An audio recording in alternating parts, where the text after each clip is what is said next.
all very welcome to the celebration of John Moriarty in his native place, his native soil. You're from all over, and we're very, very grateful that you come to support John Moriarty and to support his vision of walking beautifully in the earth. And it's an honour that you came to a little small, sleepy, staggered of a village like my van. So thank you very, very much. This is the John Moriarty's Dreamtime Symposium, and I'm Gabriel Fitzmaurice, and it's my job to hold the thing together. So we have 8 speakers, 4 an interval, and then 4 more. And we hope to be out 5 o'clock-ish. Our first speaker is Anthony Farrell here on my right. He's a publisher of the Lilliput Press, which is, as you know, valiantly and courageously championed the works of John Moriarty since they published Dreamtime, his first book, in 1994. Involved in publishing all his life, he worked initially in London and then worked with publishers in Ireland, many small presses in Dublin. In 1984, he founded the Lilliput Press, named for the townland near Lough Ennell, where Jonathan Swift occasionally summered. Ladies and gentlemen, Anthony Farrell.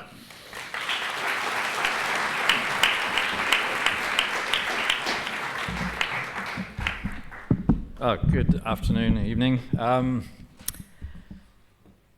This is a kind of origin story of sorts of our association with John and his first great work, Dreamtime.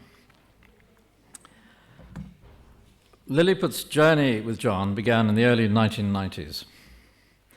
My first author was a man called Leo Daly, who's a local Westmeath writer, who spent summers in the Aran Islands. Lilliput published his novel, set on Aran, called The Rock Garden in 1984, when it was launched by Benedict Kiley on the shores of Lough Ennell.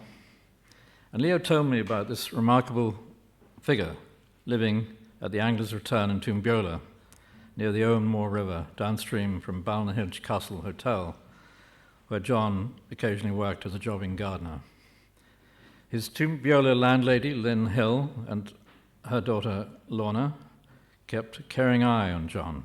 Lorna later made a wonderful film about John and his Connemara habitat called Conversations with My Godfather, Growing Up with John Moriarty, which appeared, I think, in 2017.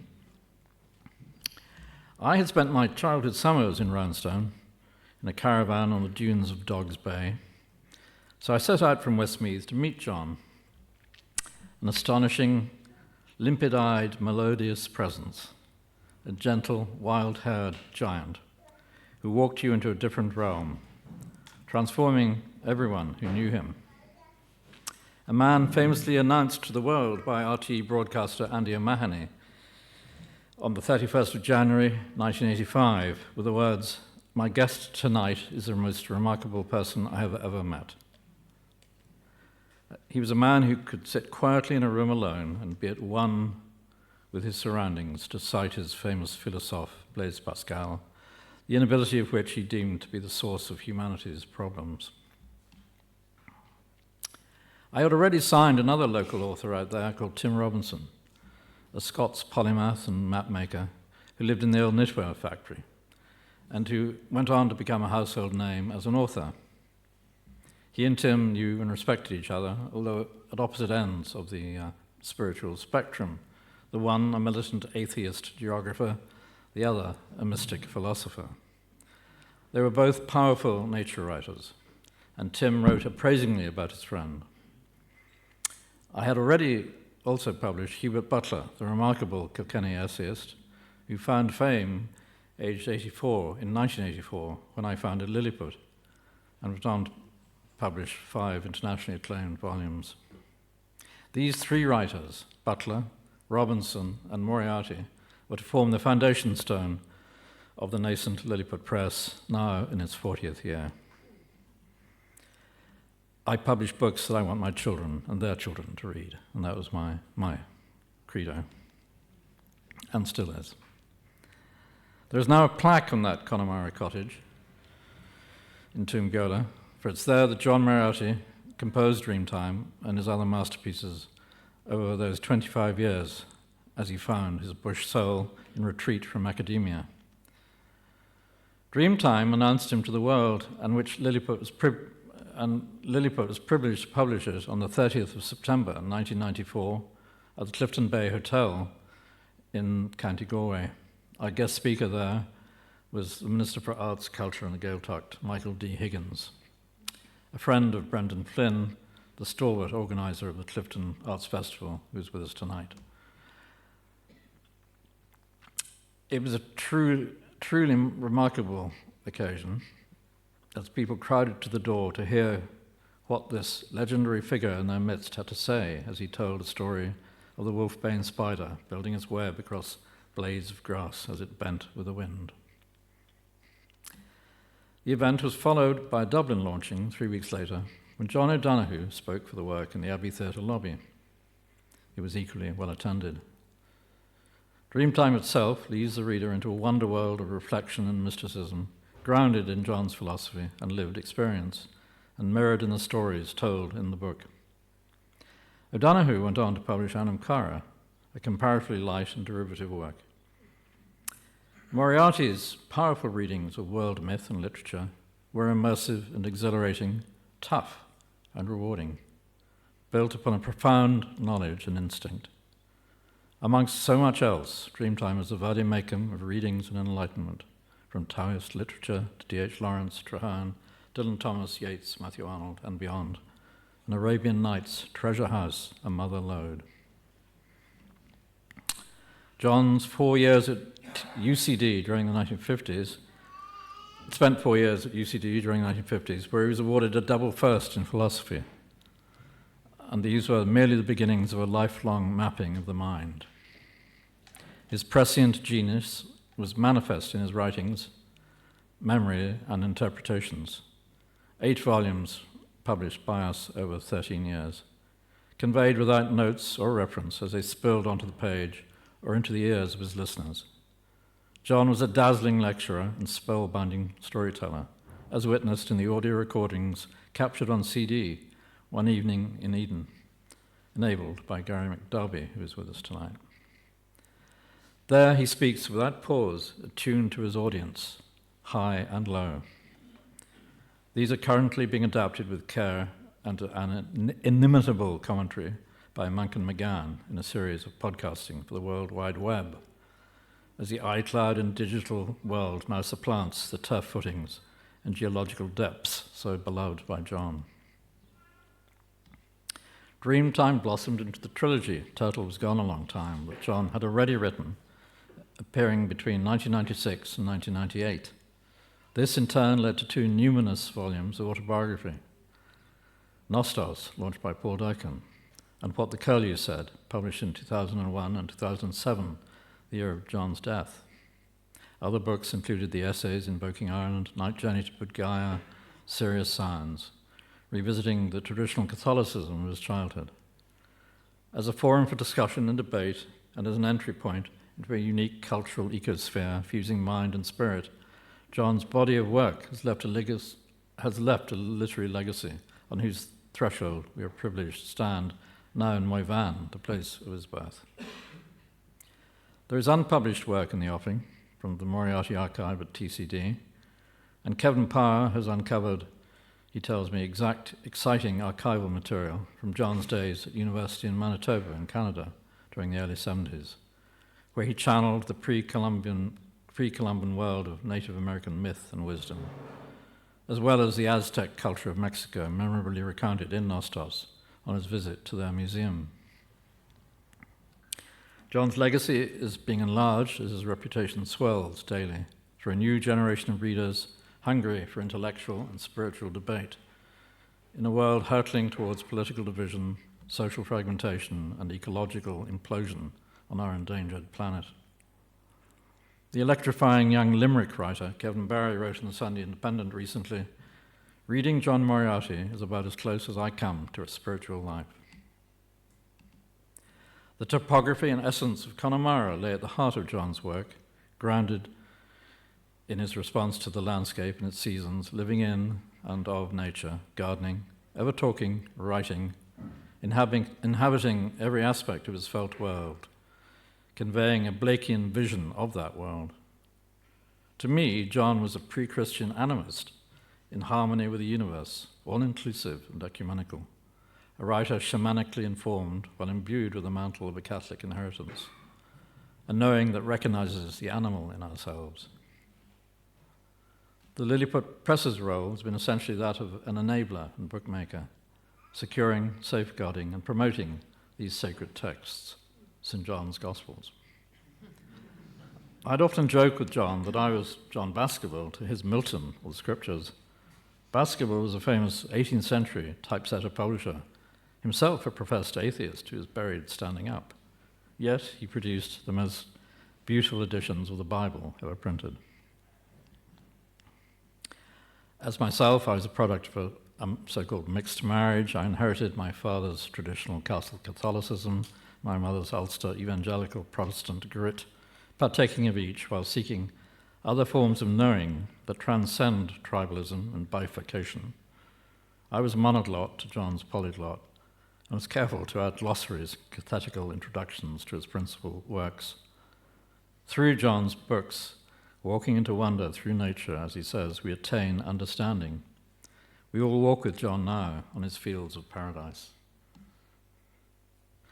My neighbour and friend in France, the painter Anthony Murphy, nephew of the poet Richard, has Dreamtime ever at his bedside, read and reread like a book of common prayer. He writes, "What does one say about a sacred text? It's almost preposterous to try and provide a commentary. A revelation, a shield, a rereading, a blessing, a dance, a special moment to reach for the book. Moriarty has permanently altered my metaphysical makeup. Parts of the passages in Dreamtime are engraved or laid in me, so that they're mine and I share them with him. Who else has done this to me? There was a time when I was younger, Rudolf Steiner did this to me. He, Moriarty, makes T.S. Eliot look just too intellectual, with no grasp of revelation and vision. He provides a meta-language of myth. This is narrative, not sermonizing. It's one of those books where if you lend it, it's like lending an initiation to someone, and you may have to find yourself another copy as it passes on to yet another person. It's not just a book."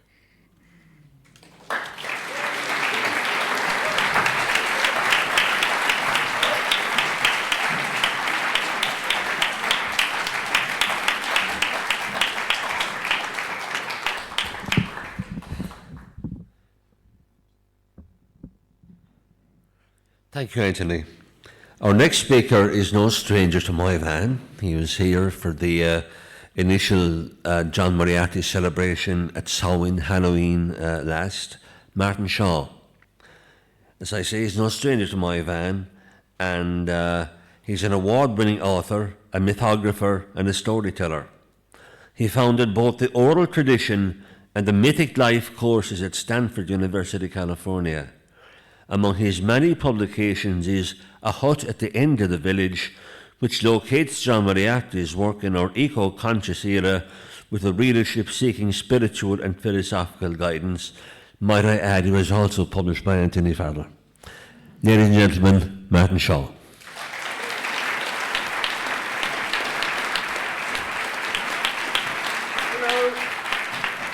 Hello, hello. I'm not known anywhere from reading from bits of paper, so this is an expression of my dedication to John, that I get a few of my thoughts in a straight line. So the idea is that we're talking about some sort of response to Dreamtime, some little bit of it. And I want to talk about the way John shakes the pelt of Christian convention. And suddenly there is no pelt at all. There is something unpredictable and 5 fathoms deep.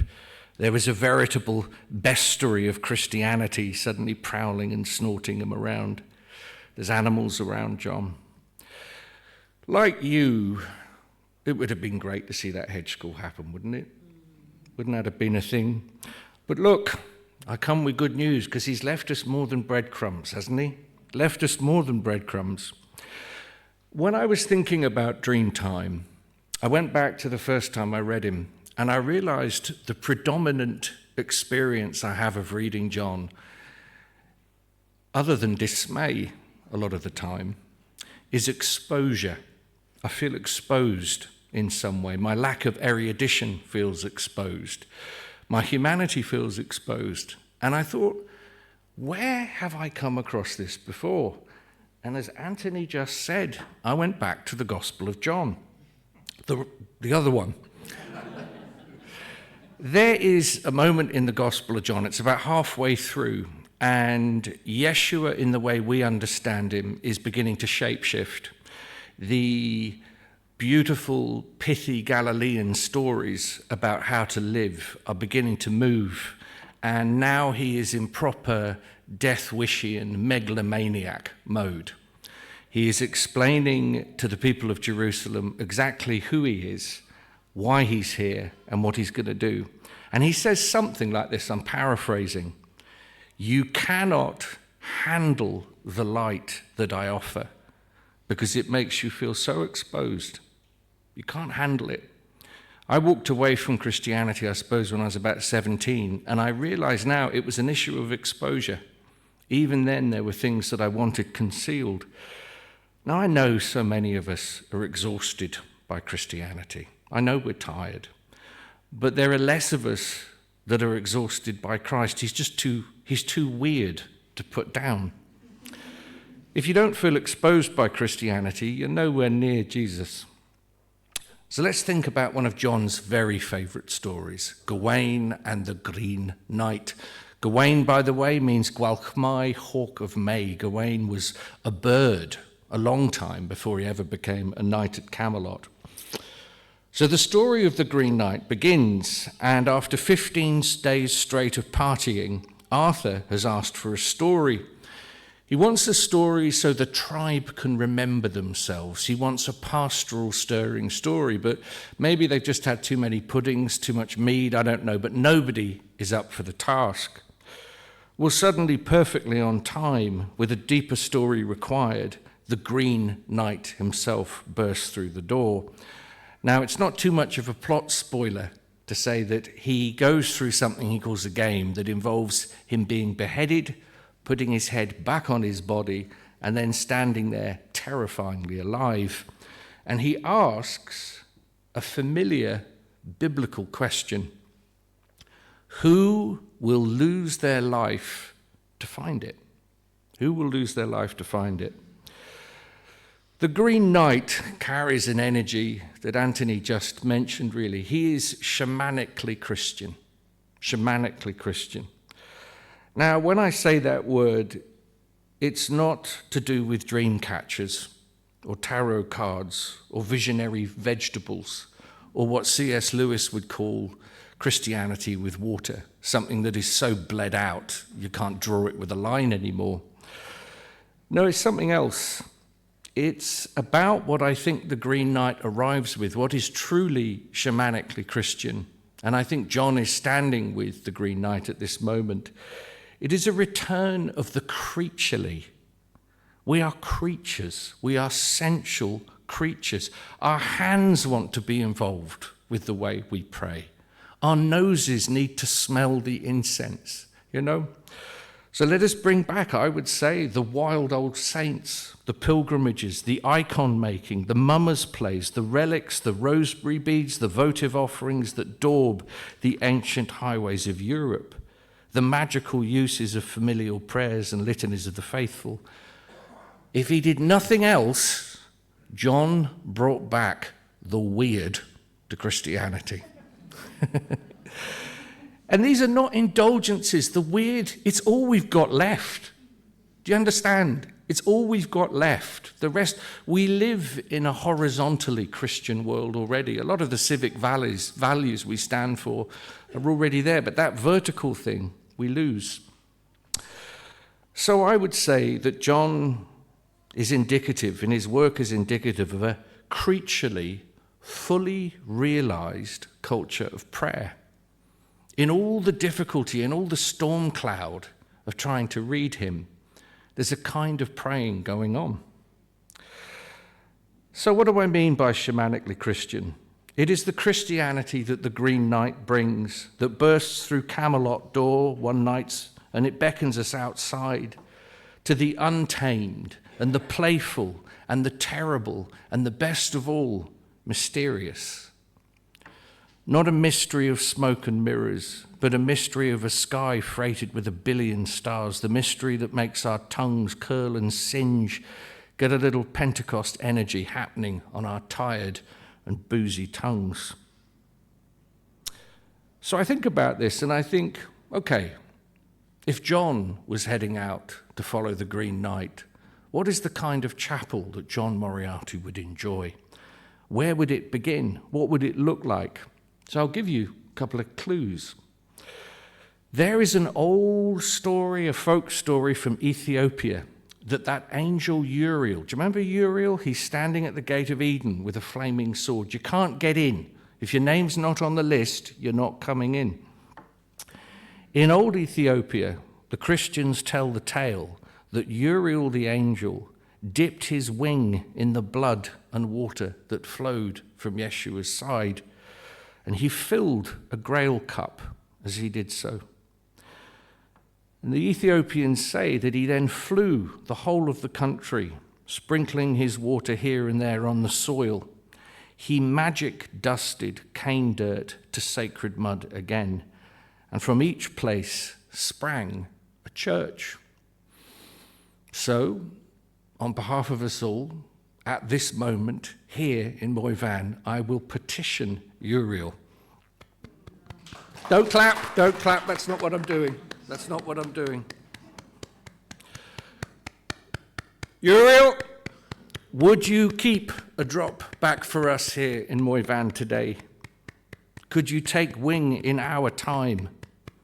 Would the darkened draught yet fall on concrete and dale, on skyscraper and spinney? Would the fundamental poetic event of the crucifixion root its animal reality in us now? Because these days, the savages live indoors. The civilized are in the scrub. Drop your darkened draught between the ears of a Kerry hare. Stiffen her fur as we listen for her canticles. I also think a Moriartian chapel could be very, very small. It doesn't have to be grand. I think we're all exhausted with grand. Now, when Gawain set out looking for the Green Knight's chapel, his shield was his church. On one side, there was a 5-pointed star. On the other, there was Mary and the child tucked in to his stomach. So come twilight, with his frozen bollocks in his armor, and no rabbit for the pot, that shield resting on a tree was his chapel, his holy of holies, his place set apart, his Jerusalem. I think a Moriartian chapel or a Urian chapel would be a place unbabbled. We're pretty babbled again, I think, these days. It would be blessedly coherent for the Pentecost mind. What would we eat in such a chapel? I think if we're going to eat anything in a chapel like that, it will be meat sent by ravens. What on earth am I talking about? Do you remember the old story? Do you remember Elijah? So Elijah is the forerunner of the forerunner. He's the John before Jesus. So God told Elijah, the hairy-clothed prophet, that a drought was coming and to head out east and get hid in the ravine. And he said, I'll bring you some nosh. I mean, that's not quite how he said it, but that's the thing. I'll bring you some music too. It'll come deep from Kerry. So think of this for a moment. Think of this. What could God send Elijah? He could have sent an eagle to bring him food. He could have brought it by antelope. He could have dropped it from the center of a storm. But no, he instructs the ravens, the terrifying animal for the Israel people, to bring Elijah meat. And I wonder, I know there's a time-lapse difference, but would that meat not have Christ blood in it? Would those ravens not have been perched at the death tree at Skull Hill? Would they not let those wings of theirs swoop through the high time and the low time, through the greater light and the lesser light, through all collisions of reality to bring such meat to Elijah? What else would do? As John would say, it may be time to call Elijah Raven Man. And in poetic and not at all reasoned or theological ways, I ask the ravens to bring such Eucharist to us. That would be a church right there. So much of the Bible lives on in fairy tales. So much of it is secreted in fairy tales. It is raven meat that feeds us in the underworld of Russia. When lost in the boreal forest, half mad and almost outrun, it is the dark meat that leads us home.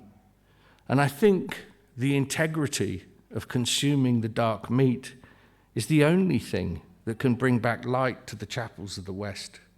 That'd be my guess. The little thin plastic wafers brought by doves are convincing nobody anymore. When the green light appeared at Camelot, it was the Christ blood inside the holly berries that made them so red. He bristled with the outside energy of the desert god, the forest god, the storm god, the maker of the Temple Mountain. And he's looking at us, boozy-tongued and well-fed, making fumbled excuses for not venturing out. There is no pluck in us, not often. We are peril-averse, and we have chloroformed the nature of our own God. Who will lose their life to find it? So, just a couple of final things. In all of this, I want to remind us of a beautiful old English word. The word is merry.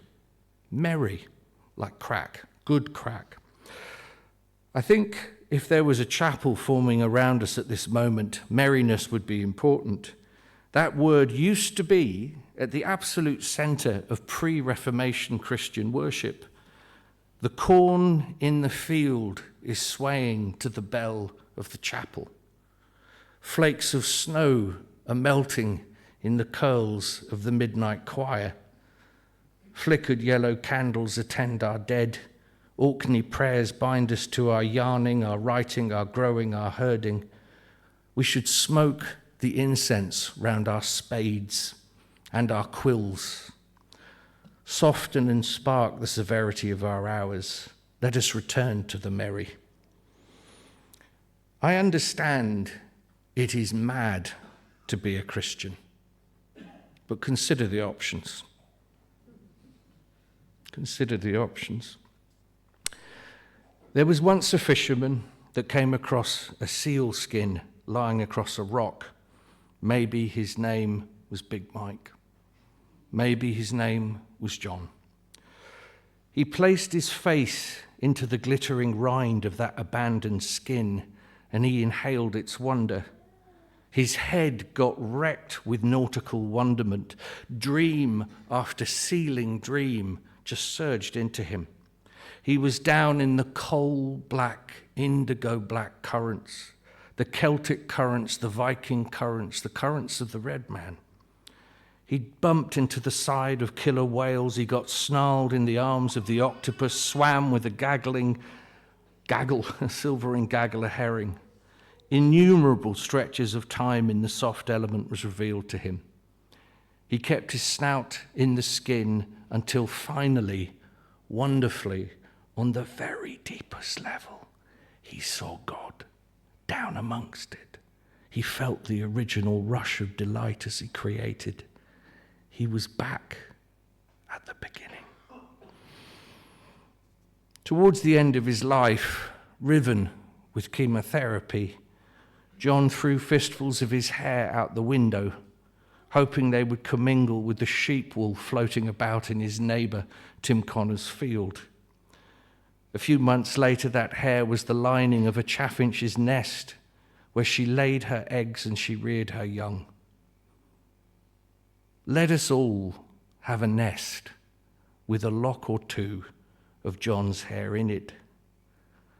God knows what could grow from it. Thank you.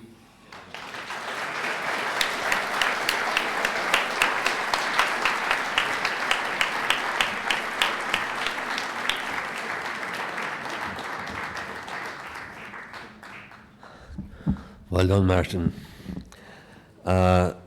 Just as an aside, the last time Martin spoke here, he told a story, and one of the stories he told was about a fox. And the following morning, when they woke up on the John Moriarty house, there was a dead fox in the skibbowl outside, in the shed outside, which is uncanny.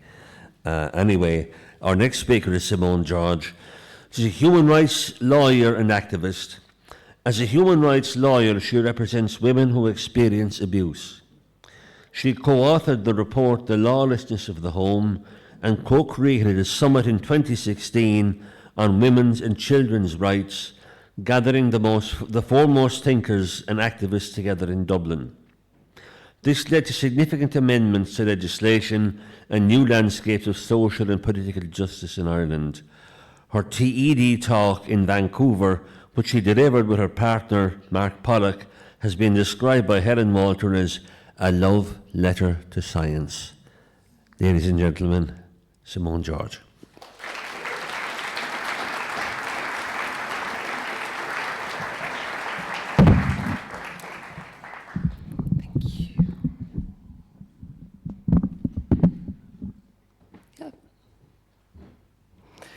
I was deep into the love adventure, wasn't I?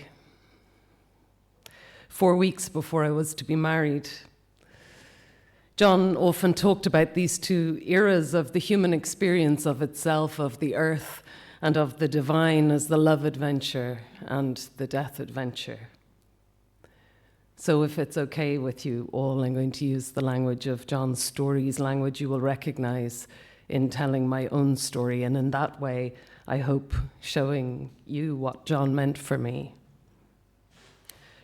His stories were given to me not as an academic or as a philosopher or as a lawyer in the work I do or as a religious scholar. John's generosity with his humanity and his own vulnerabilities was given to me when I was in great trouble. I had been through a mythic story of Gothic proportions, and I was gathering up the pieces of myself and the world as I knew it that had been torn asunder. And all of my answers, all of my knowing had been vulnerable to this experience. And I say his stories were given to me in the way in which Diarmaid did so beautifully this morning when he played the fiddle at John's house, at his home place. In the Irish singing tradition, we say where we got the song, and we honor those who gave it to us and who gave it to them in the ancient way, so we can use these song lines to navigate difficult terrain and show some people coming behind us the way.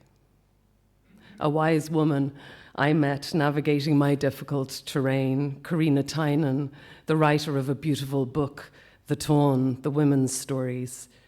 She brought myths along with her wisdom to my life and my thinking that was in pieces. She had known John and had shared his stories with me, and they were a solace lighting a way through the myths he retold and those autobiographical like the Connemara landscape, without dogma or doctrine, wrapped in the music of his beautiful Kerry dialect. Let me think with them, they let me dream with them. So, I was deep in the love adventure, wasn't I?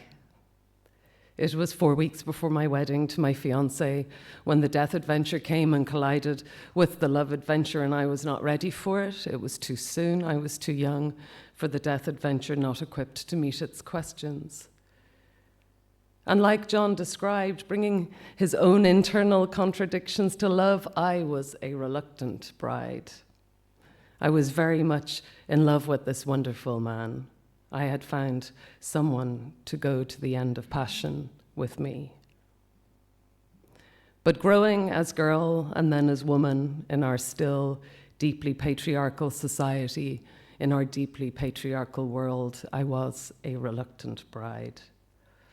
I had experienced the forced separation of my higher nature from my animal nature. I had grown up in an Ireland where in almost every school, village and town, in the absence of the representation of the abundance of the humanity of women, there was a statue of the Virgin Mary with her foot on the neck of the snake.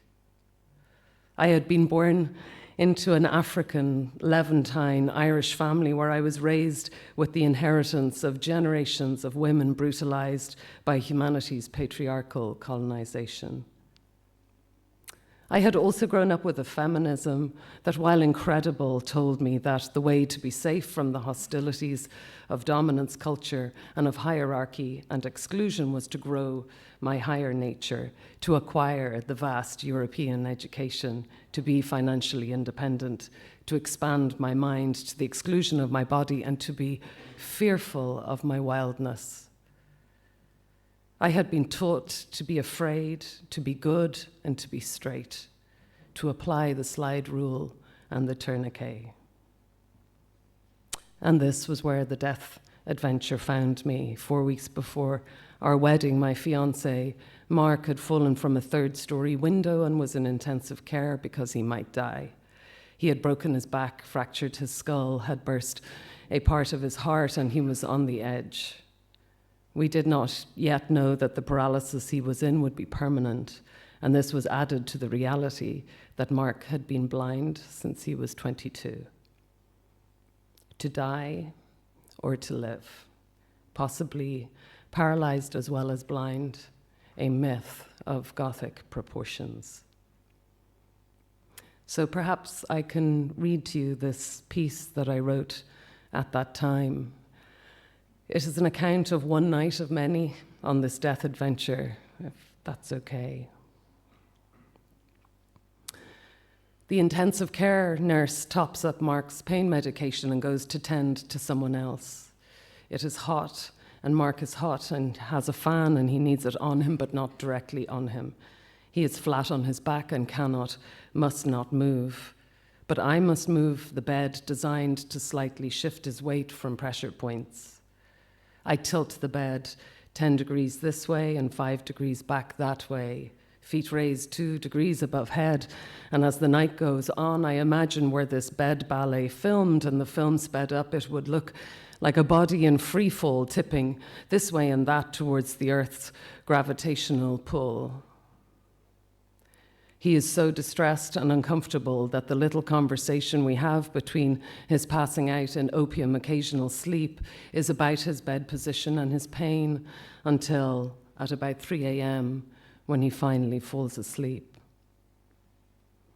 I lean forward in the chair and put my forehead on my hands, tented together, my touching fingertips under Mark's sheet, meeting his naked hip, and over I say, please, please, please, please, please, please, please. In my mind, I travel along his spine, directing this prayer to his 9th thoracic vertebrae and to his 1st lumbar vertebrae, and I don't call on despair, but despair comes, and my please changes to, oh God, no, please, no, please, no, please, no, please, no, please, no. And I force that despair back to a pure plea, a gentle, love-soaked plea. Please, I cry into his bed for the hour or so that he sleeps in the now quiet, darkened ward. I cannot move from this position. I cannot stop chanting this whispered prayer to whoever might intervene. And then Mark's hand finds my head, and he is crying too. I worry that I've woken him and that he knows why I am crying, and I say it's okay. I say, it'll be okay, Mark. Go back to sleep. And he answers, Simone, my legs feel like meat in the bed. Devastated, reduced to his basic parts, disconnected from his body, his oldest, closest, dearest friend, disconnected from his legs that, despite his eyes being blind, had carried him across desert valleys in Jordan, across the Himalayan and Antarctic snows, pushing miles behind him, challenging what his becoming blind had meant. I want him to lie to me, to say he feels something, to stay with the doctors in the not knowing of their science. But that is not right. And so I put his hand onto my face and into my tears, and together we fall into the pain and despair. Together we cry, a raging river of grief. As 5 a.m. and some form of morning comes, a nurse brings me tea, and I cannot fathom the kindness of it. I sit in the upright chair. I am as close to his bed as I can be, gazing across his beautiful bare chest and arms to an empty place on the other side of the bed. And then I see a space opening from that place. Fear begins to rise from my legs curled under my bottom into my belly and my breast, and it is flowing and trying to exit my throat. This space opening in front of me is going to engulf me. The fear trying to meet it will split me and the ground under me in half, and we will all disappear, and I can do nothing to escape it. I am going to die. We are all going into this black hole. I am going, I am going, I am going. And the space closes around me and collapses in on me and in on itself, and then it is all over. And I am still here. In that moment, I know two things without thinking them. I know that although I went to the end of pain, that I did not die. And I then know without thinking that there is no God, and that we are all God. I know now what I had previously thought, that there is no other out there, and that there is us out there.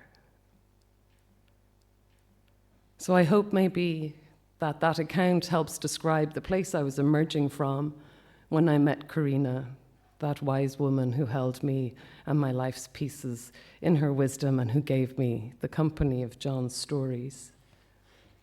My fiancé Mark lived but was paralyzed. That experience was terrifying and terrible and also beautiful. Fire, fire, fire, joie, joie, joie.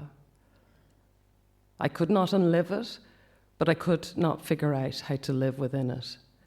And so I returned to the place I knew best, my education and intellect, my higher nature, that John would perhaps describe as the narrow circle of intellectual sensory light.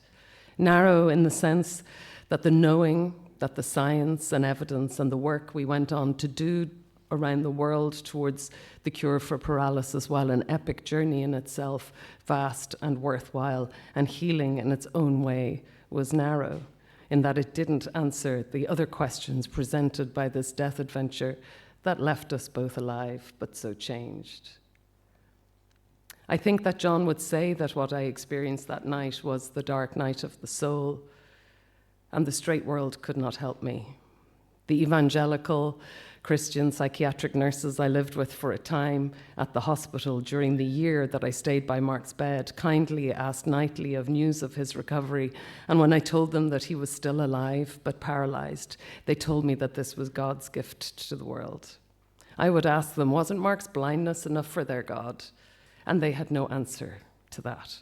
So I would drag a kitchen chair out into what was left of the oak forest where the hospital had been built, and I would pray to the trees, asking them to reach their roots into the depths of the earth, their branches into the sky, ask for their ancient intervention. I wanted to integrate with the trees and not with the God my roommates brought to me, a God willing this unfathomable suffering. I was left with questions. How, after all my rearing, like Anthony, in a part Protestant, part Catholic, used to be Muslim family in Catholic Ireland, was I left with only please as a prayer? Was it even possible after this pain to reintegrate? Could I simply offer this up? Would the comfort found in the science and the achievements and the work to cure paralysis that has pushed us forward in the years after, along with trying to heal corporeal bodies, also heal broken hearts and unsheltered souls? Could this work of my higher nature, of my intellect and knowing, ever resurrect and include what John would call my animal nature? And if it did, would our society accept its inclusion? With its culture of stoicism, productivity, and of sacrifice, and of wanting woman only as cow and not as horse, of woman keeping the fire lit, preparing food, but not with the smell of her fox pelt, not with her seal skin dripping oil from the rafters. And the context in which this experience and those questions came mattered. Our culture, our world, who we sociologically are mattered. Our suffering has made us all fearful of being wrong. Because of the slide rule, we struggle to find our compassion and passion for ourselves and for each other. That dark night of the soul in my particular story of mythic proportions made these contexts cinematic for me, and I couldn't blinker myself to them anymore. Karina, the wise woman who gave me John's stories, she told me of Knossos, that before Athens and the creation of the patriarchal narratives for the building of patriarchal societies before Christianity, the Minoan priestesses depicted in statues found at Knossos had their breasts bared, holding snakes in both hands above their heads. She saw this as snakes, the symbol of healing, the apothecary, and of the feminine, revealing our ability to make life in our bodies and our power over death. She told me how John had said it was a terrible shame that this symbol was made to become the Virgin Mary depicted with her foot on the neck of the snake. In his stories, as you will all know, John told of the rope and the snake and of the Kundalini Buddha surrounded by snakes, the symbol of the divine feminine and the power of our ancient animal nature. And I think this is the thread through all of John's Dreamtime, this denial of our nature in order to be good in the prescribed way and therefore loved, how we must decipher how to move from exclusion to inclusion for our own sakes and the sake of this earth. This thing that happened to me landed into a culture in the control of exclusion of these parts. And there was a great risk that I would forever exclude those parts of myself, hear the call to sacrifice in order not to abandon, and with this risk to abandonment seemed to come the idea of the abandonment of others and the abandonment of the ruled straight way. Would I be Orpheus in the moment he looked back? Would I abandon myself? These were the questions. How do I recognize my suffering and my desire, my own humanity? How do I put on my running shoes and leave our house? How do I go dancing? How do I find the edges of my experience next to this immense reality? How do I even believe this story, Christ? It felt as if the world might end. And the established course through this, it seemed, was to be straight, to stay in that narrow circle of intellectual sensory light, to stay in the established doctrine of our culture, work, and sacrifice, to answer the most often question people asked when they met us in those years after hearing our tragic story. Are you going to get married now? Somehow caught in the fiction that a wedding and the nuclear family, the cornerstone of dominance culture, would be an established ending to a story. It would mean that they and we could say the ending was happy. But John suggested that perhaps the established straight world was what was wrong, that perhaps utopia is a world we will only achieve when we recognize it as beautifully crooked. And in helping me out of this straight world, John Moriarty offered me this, and he offered all of us this. He said, you run the risk of being in love. You run the risk of inheriting your full nature. You run the risk of your contradictions, and the person who loves you runs the risk of inheriting your contradictions. He said, I am standing at the top of Dorada Hill looking down on the Ormo River and at the crookedness of Connemara. Connemara is beautiful because of its crookedness. It's the crookedness of Connemara somehow that is part of its giftedness. And maybe, as a human being, we are born with difficult gifts and contradictions, and I am standing at the top of Dorada Hill, and I am saying to myself, this is a lovely old world, John. This is a lovely old world. And in lovely old worlds like this, John, maybe the only good way to be straight in this world is to be crooked. The Ormo River, for all its crookedness, is going down into the bliss of self-loss, into the divine ocean, and the ocean isn't going to say, did you come a straight way? Were you a royal canal straight in your coming? Did you come a straight way here, or did you come a crooked way here? No, the ocean will open out its vastness and let the Ormo River in. And if you put a slide rule to the Ormo River and a tourniquet to its groin, it isn't the Ormo River that is wrong, it is the slide rule and the tourniquet that are wrong. And to turn the Ormo River into a canal, well, it would be an awful shame. To make a long story short, John finished, it's a lovely old world, and maybe the only good way to be straight in this lovely old world is to be crooked, giftedly crooked, marvelously crooked, in the way the Ormo River is crooked, because all this time the Ormo River is finding its way down into the bliss of self-loss and the divine. Thank you.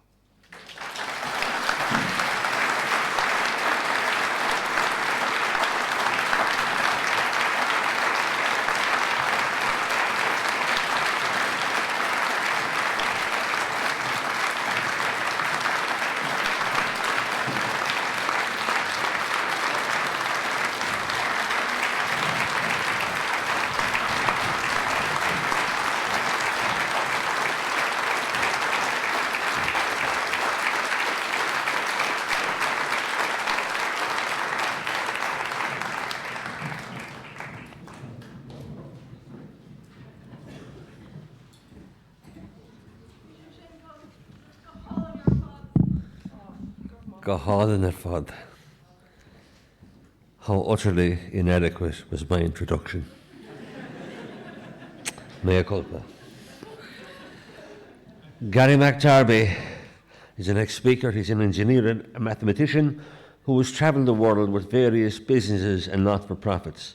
He spent time in Australia reading for the PhD.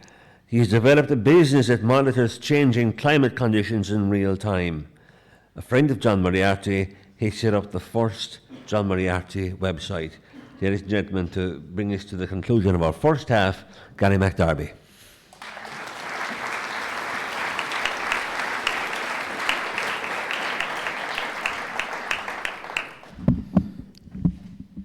How do you actually follow that? I hope everybody's feeling as kind of nervous as I am right now. But anyway, I'm the last piece before the break. So when Mary asked me to do this, I thought long and hard about what to do. I mean, you've got Martin here, you've got Anthony, you've got Brendan and Connor later, who really are incredibly deep thinkers and I guess have a much richer and deeper understanding of what John was writing about. So I almost feel like I'm a fish out of water here because I'm a scientist. And when I met John, I came as an antagonist, not as a supporter. Like I came as a challenge to him. And something marvelous happened out of that antagonism, that meeting of the waters and so on. So what I thought I would do is I would try to spin a story in the tradition of what John would do. And a bit like what Martin said, I never do this. I never read from notes, right? But I can't not do it in this particular instance. I'm going to read you a story which captures a couple of minutes, really, in dialogue with John a couple of years before he died, from which so much else came from, right? So the quick backdrop is, before I had met John, I had truly lost my way when it came to a belief in God, a spiritual path. A lot of that had come from, a little bit like what Simone intimated, if you spend time in Africa where there's real, genuine problems, war, famine and all that kind of stuff, it'll break your heart. You see suffering that you're just not able to handle. And a lot of my sort of foundational stuff from my Catholic upbringing would have been just shaken by that. And I came back and saying, okay, look, science is where I'm going. I'm abandoning this idea that there is a spiritual path. But what I will do with science is I'll try and do something with it that's meaningful, that can make a difference. I mean, we've invented the wheel, we've invented the printer, we've done incredible things. And interestingly, I'm in a period of time when science is transforming the world pretty much every month at the moment. It's at that pace of change. So why not be a participant in that, but in a positive and a constructive way? So that was the backdrop. And without dropping names and all that kind of stuff, I was quite good at it. And I ended up in what many of you would probably have heard in the thing is the Massachusetts Institute of Technology, which would be considered the top technical university in the world. And again, not to boast like that, but to get there is difficult, right? So it's both a privilege and a harrowing journey to get there in the first instance. But it's a place where, you know, many of the great inventions, particularly over the last maybe 100 years, the 50 Nobel Prize winners, for example, would have come from this university. So it's a place where things are done to affect change in the world, not always in a positive way. So MIT decided they would set up a spin-out laboratory in Dublin, and I was the first scientist to be appointed for that.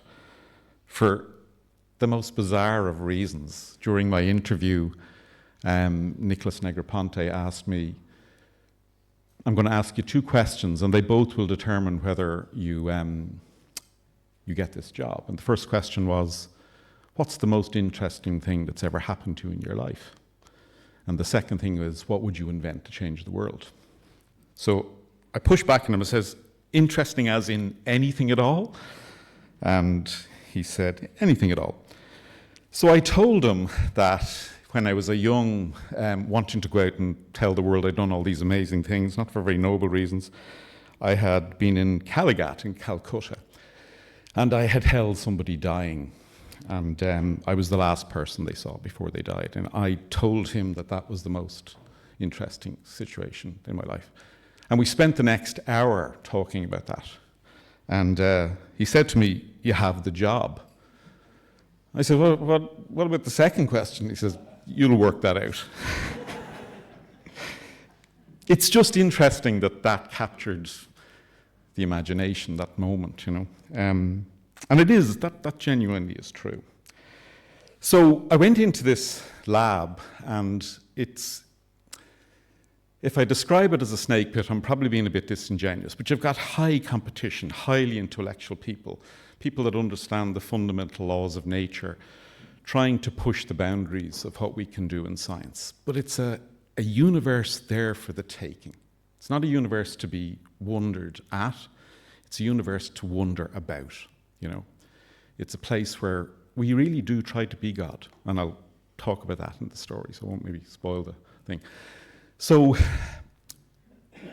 we had a fantastic change in management, and I was asked, I said, why don't we bring somebody in to really shake things up, that really challenges, really puts us, it puts a challenge to us. And I had just seen, I don't remember, the Would You Believe show with John, right? And I didn't know John at the time, but I'd watched that, you know, just maybe a couple of weeks previous. I said, I think there's somebody here. It would be the most left field thing to do, but I think there's somebody here who could really challenge us, right?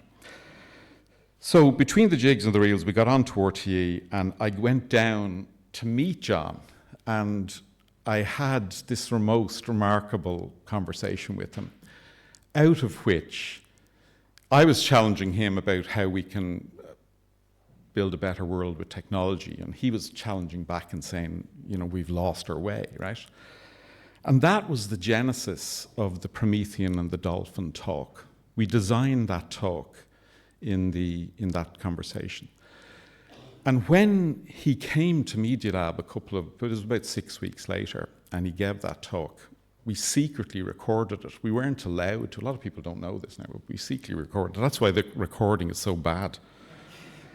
And if you haven't seen the talk, it's just incredible. It's this man who almost shamanically, if that's the right word, Martin, forgive me if I got that wrong, but closes his eyes and just takes us on this journey. And he, without any interruptions of that, the talk is 1 hour and 1 minute long, which is all he was given, you know. And it's a remarkable talk, just pulling on insight and myth and ideas and challenges and whatnot.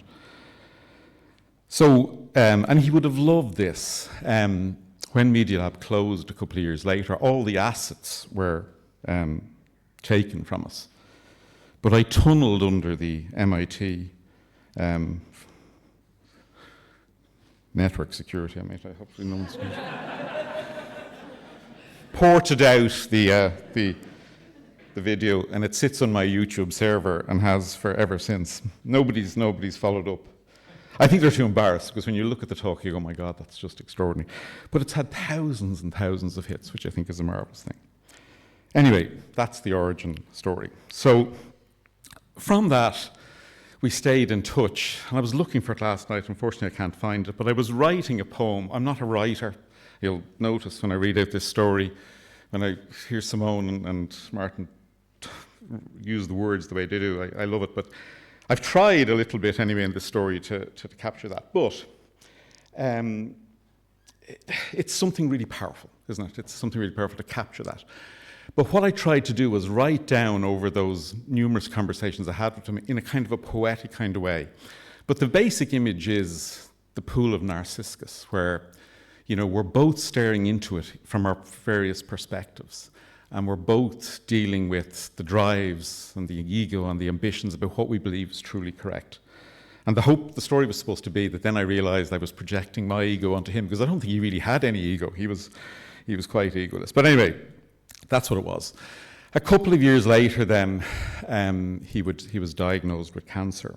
And I was just incredibly privileged at that time in my life to spend a lot of time with him in the last year or so. Last 2 years, maybe, I would say, right? And this story, which I'm going to read now, and hopefully I don't get Brendan's signal. If you do see somebody jumping in the corner here with his hands up, that's supposed to be the secret signal to tell me that my time is up, right? I'm hoping I can hold your imagination and your attention for just that little bit longer. It might take me about 15 minutes to read it. So this is the story of what happened. And what it is it's my scientific approach to writing, trying to tell a story that is both mystical and real. Okay, and it's got dates and everything else, but this is it for a few minutes with John on the 26th of May 2006, and I just called it an evening with John Moriarty. So here we go. Are we ready? Okay, right. If I say italics, is that too prompty? Or will you just go with me? Italics is the bit where it goes mystical. I don't have to guide. You can assume. Well, that's not normally done. You just let. Okay. See the difference in our worlds, right? Very prescriptive. It's okay. I'll trust that you can go with it. Okay. Well, here we go. Right. So I visited John on Friday, the 26th of May, 2006. His beautiful little house, nestled in the base of the northwestern embrace of Mangerton Mountain in Kerry, is a veritable welcoming masterpiece. Birdsong greets you as you make the final few steps over the soft, bouncy grass, past the majestic standing stones to the front door. The scenery, no matter the weather, be it brilliant sunshine or shadowy mists, is a joy to behold. And then, of course, there is John's magnificent, beaming smile to greet you in the hall. I might find this difficult, actually. I'm noticing emotions rising. The side effects of the chemotherapy are taking its toll. He has lost a lot of weight, his face is gaunt, and he feels very tired for long periods of the day, but his eyes and mind are bright and brilliant as always. So after 2 minutes, after the initial customary greetings and handshakes, we were sitting in his front room, surrounded by books covering numerous philosophies and thinking, ancient cultures and great religions of the world. When you get John on a roll, superficialities are quickly left behind. I immediately had to suspend my disbelief, a term he used with me all the time, suspend your disbelief, and strap myself into the mystical roller coaster. Orion left the heavens one night, and in the early hours of the morning knocked on John's door. There was little communication between the two beings, except that Orion handed back to John, in a very neat and organized package, all of humankind's understanding of the cosmos, and shook his head. We do not recognize ourselves in your understanding of creation, he said, and then he promptly left to return back to his place in the heavens. There are those in the scientific community that believe that all of human knowledge can be contained in less than a terabyte. It's now possible to buy a personal computer, in fact, it's now even possible to buy a phone with more storage space than that, as standard. Have we lost our way? This question has driven John to seek truth in unorthodox ways, has meant that he has had to leave the mainstream mechanisms for the pursuit of knowledge and wisdom, and has even meant that he faced the boundaries of his own sanity. Some deep, unspoken yearning that would not go away, he commented. And so we are blessed with the gifts of Dreamtime and the Turtle Journeys and the Magnificent Nostos, a spiritual journey by a modern-day prophet to uncover what we have left behind, or lost, or forgotten, in our pursuit to unlock the secrets of the universe that we live in. And though we may not grasp his beautifully eloquent writings immediately, it is clear that we have lost so much. What is also clear is that to discover what we have lost, a new, more powerful language is required. A language steeped in mythology and metaphor to express those deeper intangibles and immeasurables that Orion and his troop would surely be happier with. John has striven to give us this. Light years from Earth, there is another planet of similar size and age.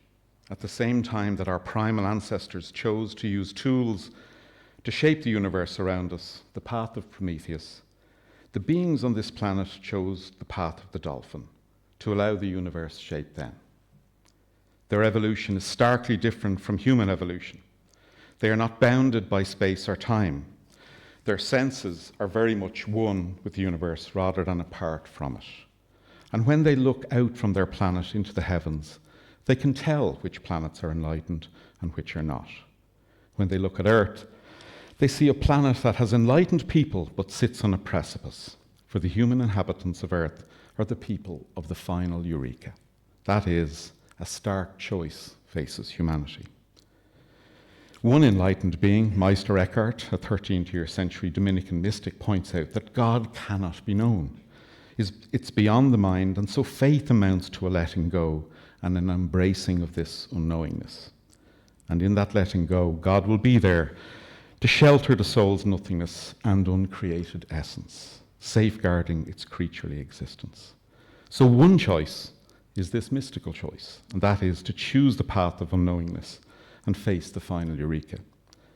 That in letting go, we become one with God and creation. I was struggling. I'm a scientist. And letting go is not easy.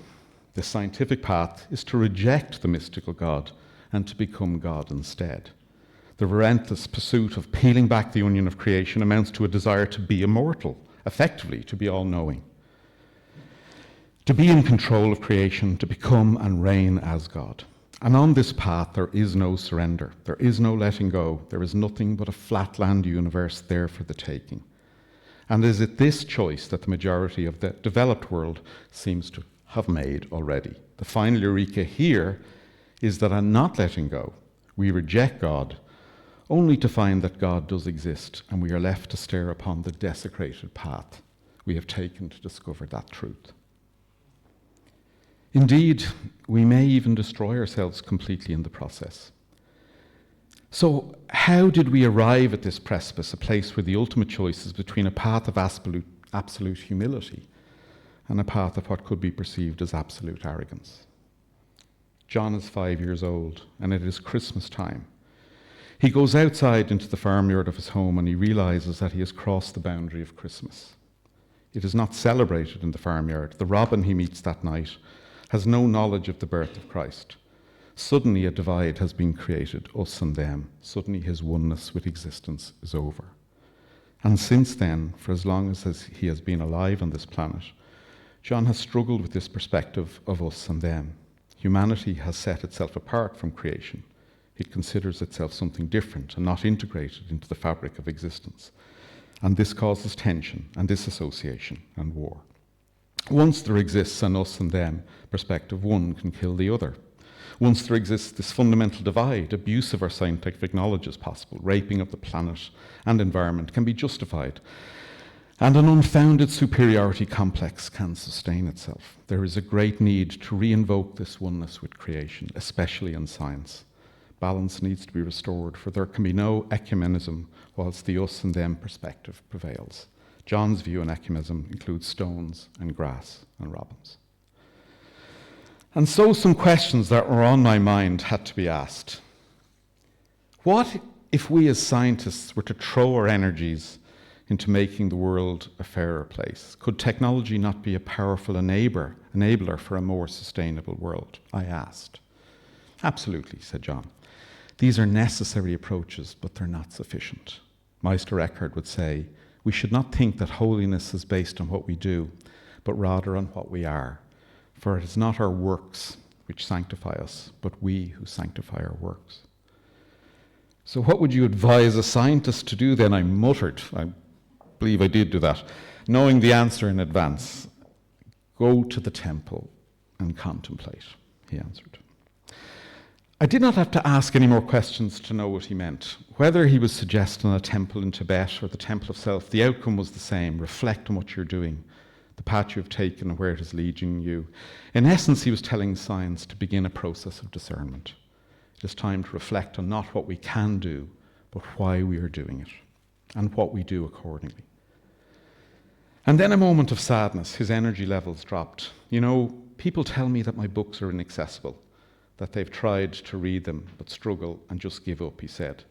And I add in, I have a terrible problem that I can't tell a lie, so I had to tell him the truth.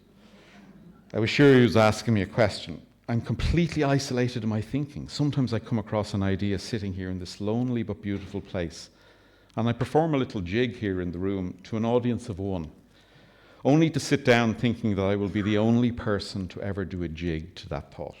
What a beautiful thing to say. He mused. I needed an answer quickly because I was amongst the strugglers. I told him the truth. Okay, your books are difficult. That cannot be denied. However, I happen to know certain young people, and I hope there's loads of them here today, who are reading them, but reading them in a new and different way, because that is what your storytelling demands. You're giving us a new language and new tools to express the wonder of what we know exists, but which we cannot measure. His brilliant, beaming smile justified my blundering effort at answering his implicit question and need for reassurance. We all need that. His energy suddenly returned and he asked, do you think so? I nodded. I did think so. Last page. Divine ground is a magical place that is woven into the very fabric of existence. No scientific theory will ever measure divine ground, but it is as obvious a reality as the immeasurable beauty implicit in the lingering, haunting mists on Mangerton Mountain. All great mythologies reference this place in one place or another, one form or another. Our paths in this world, in whatever incarnation or form we take, can be a dance of delight within divine ground. And ultimately, we are welcomed back to this sacred place. As I was leaving, he was combing his hair. Martin, thank you very much for preempting my talk. As I was leaving, it wasn't planned, but I'm doing a silent acknowledgement here. But this is the origin story, by the way. As I was leaving, he was combing his hair in preparation for a station visit to one of his neighbours' houses. I first thought that this meant he was going to do the Stations of the Cross. At one point, he boldly stated that he was going to meet Christ later. And I presumed there was some penitential element to the meeting. But I have since discovered that there is a tradition in the area where people have mass in their houses and invite neighbours to come along and participate. What a wonderful thing. And so he was readying himself for communion. The chemotherapy is causing his wonderful shock of wild hair to fall out. He gathered a big ball of hair from the comb and threw it out the front door into a bush. And then he looked at me and laughed. Are you wondering what I'm doing? He asked. I nodded. Well, the old chemo is causing my hair to fall out, and last week I discovered that a chaffinch is gathering it up and my discarded hair and making a nest out of it in the garden. I've begun the journey back to divine ground, he said, chuckling playfully. His eyes are alive and bright as he says this. It brings tears to my eyes as it is now. Here is a great man, a gentleman, a humble man who is challenging us all. The courage, the huge colossal mound of loose sheets of paper, the ink pen and the desire to write down his thoughts are all it takes. And even though he is not well and his journey has clearly taken its toll, those marvellous eyes and that brilliant mind are still taking time to remind us of the divinity in our world, reflected through a tiny, delicate creature like the chaffinch. A creature who is gently preparing the path to divine ground for a most wonderful human being in an anonymous gesture that most people would consider utterly insignificant. However, John and his journey have illuminated most delicately this forgotten and most precious piece of wisdom that generations long dead, cultures long lost, would have recognized and taken for granted in an instant.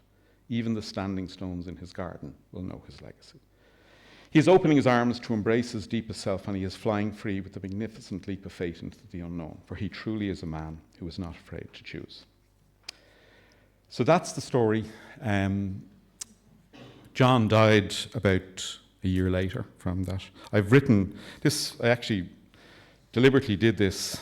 I don't know if you remember that there's pictures of mounds and mounds. I'm sure Anthony's very familiar with that. Here's my little effort of... But it's all the things I've written about John. So it's a tiny, tiny contribution. But we as you know, we got the nest and we took photographs of it. And Anthony was good to publish the audio recordings that Mary Hughes, who isn't here this weekend, had recorded. And so the story, the Prometheus and the Dolphin video and this, were from small, tiny interactions with the man that did take a long time. I think that first conversation was actually 12 hours long, 90% of which was him talking. But anyway, that's what it is. So, and it's just marvellous to be here, I should say, to look at the enthusiasm and the interest in what he's doing, because there's something rich and beautiful in it, and hope may it long continue. Thank you.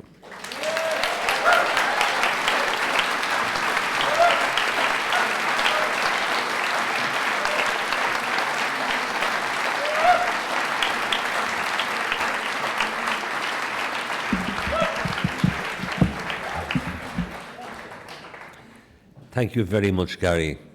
We have come to the end of the first half. What a marvellous, marvellous first half. The enormity of the thought, the enormity of the response to John and to the sacred earth and to God is truly sustaining and nourishing. And I invite you now to take a little break to talk among yourselves, to meditate or whatever, and we'll be back. So, Mary, sorry? There are coffees outside, so if you want to leave your place, out you go and have some tea or coffee. Thank you very much.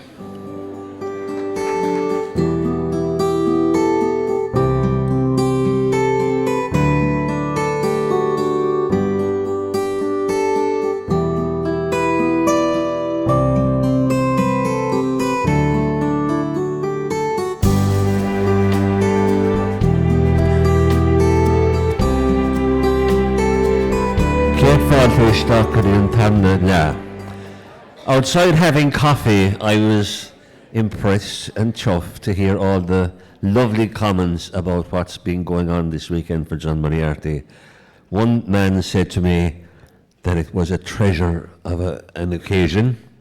Another woman said to me it was a mighty festival. So I think the organisers, of which I'm not one, should take a bow. Will you give me a big clap, please?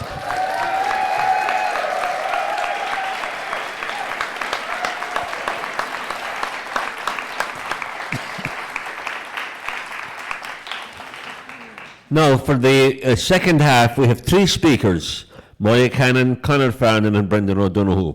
First speaker is Moya Cannon, who goes back with John Moriarty a long, long, long way.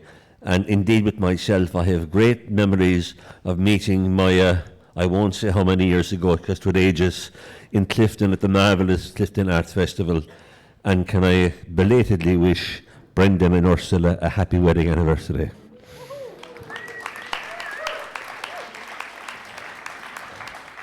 And welcome to Des as well. Moya Cannon was born in Dunfanaghy in County Donegal, and she studied history and politics in UCD and at Corpus Christi College in Cambridge. One of Ireland's leading poets, her first collection, Ore, was published by the fledgling Salmon Poetry in 1990. Since then she has published many collections, the most recent being her collected poems from Carcanet Press in Manchester in 2021. The mountains, shores and beauty of our endangered earth are the inspiration for many of her poems, as is music. In another incarnation, she's a very fine concertina player. She lives in Dublin and is glad to number John Moriarty as having been one of her very best friends. Ladies and gentlemen, Moya Cannon.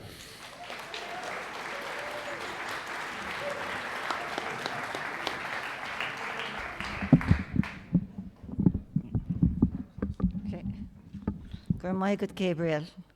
I'm also terrified, actually. I'm not usually terrified on a stage, but I am today. I'm so daunted. It's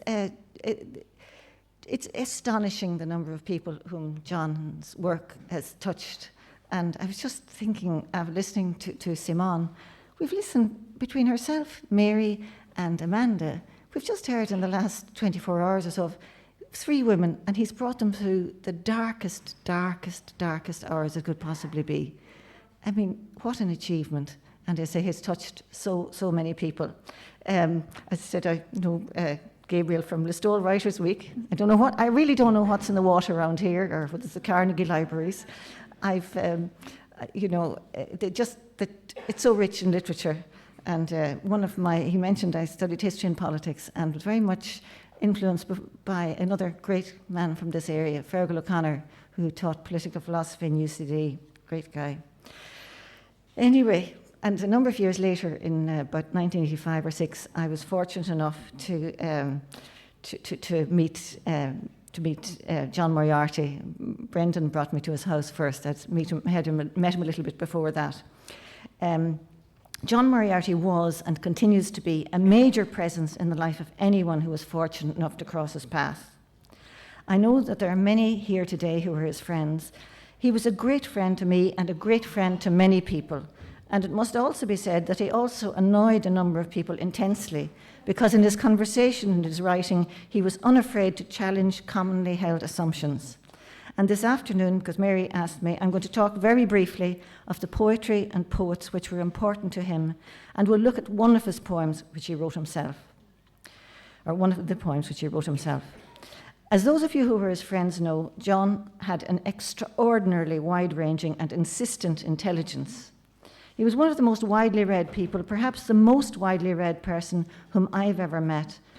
Well read not only in literature, but in classical Greek and Roman mythology, Indian mythology, various Native American mythologies, as well as in his original discipline, philosophy, and in religion, particularly the mystical traditions of Buddhism, Hinduism, and Christianity. And all of this makes it a bit difficult for the rest of us to follow his references.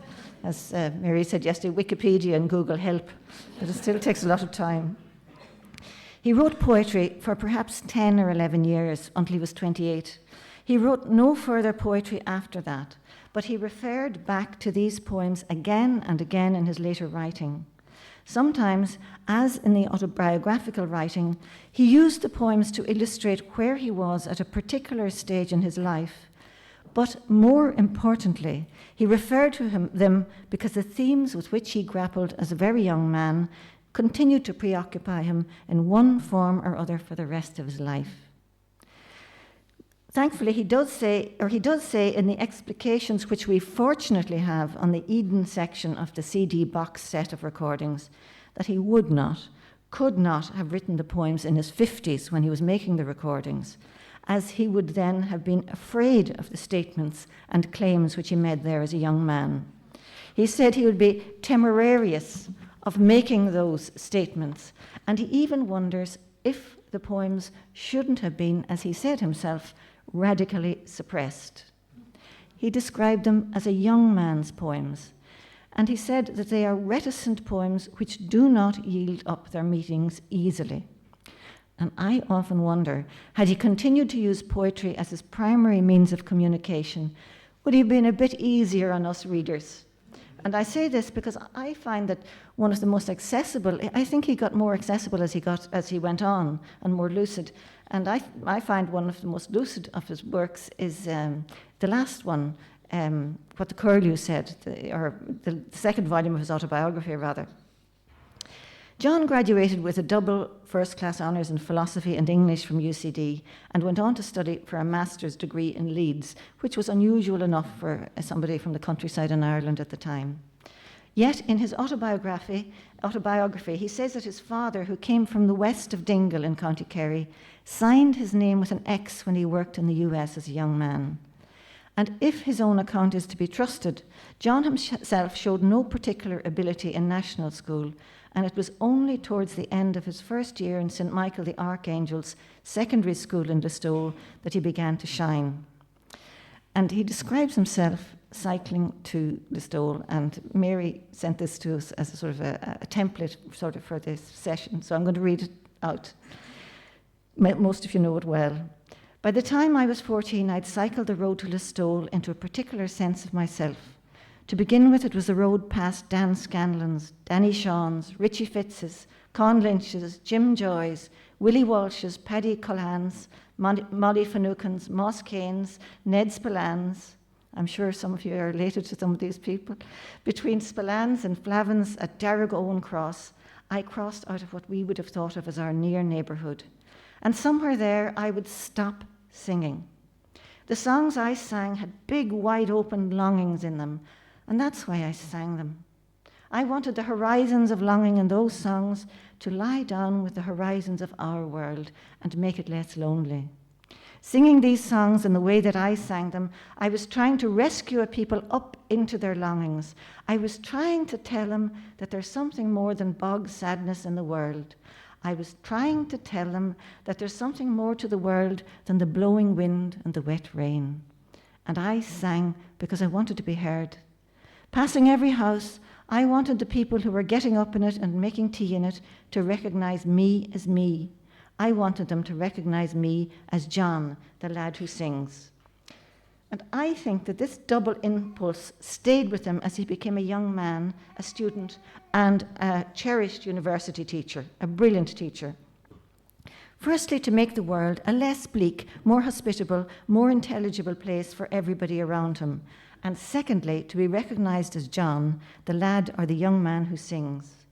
The person whom we meet in the poems, which he wrote in his late teens and in his 20s, is the young man who sings. He wrote, in an ordinary sense, the cycle of 7 3/4 miles was the road to Listowel. But for me, by the time I was 17, it was also the road to that not-so-lost land, where I too could be a companion to Lycidas, the road to Helvellyn and its cliffs and crags. It was the road to Derwent, Water, and Lake Windermere. It was, in other words, the road into the world of the poets of Walter Scott, John Milton, William Wordsworth, John Keats, and Percy Bysshe Shelley. His ability to recall these poems in later life was remarkable. We're just talking about his astonishing memory. It was also a testament to the value of the rich literary education which he received at second level in Listowel. As an undergraduate in UCD, he was friendly with a number of poets, including MacDara Woods, Brendan Kennelly, and later Paul Durkin. I talked to MacDara about him a few years ago, before he died, and MacDara remembered him as being extraordinarily well read even then.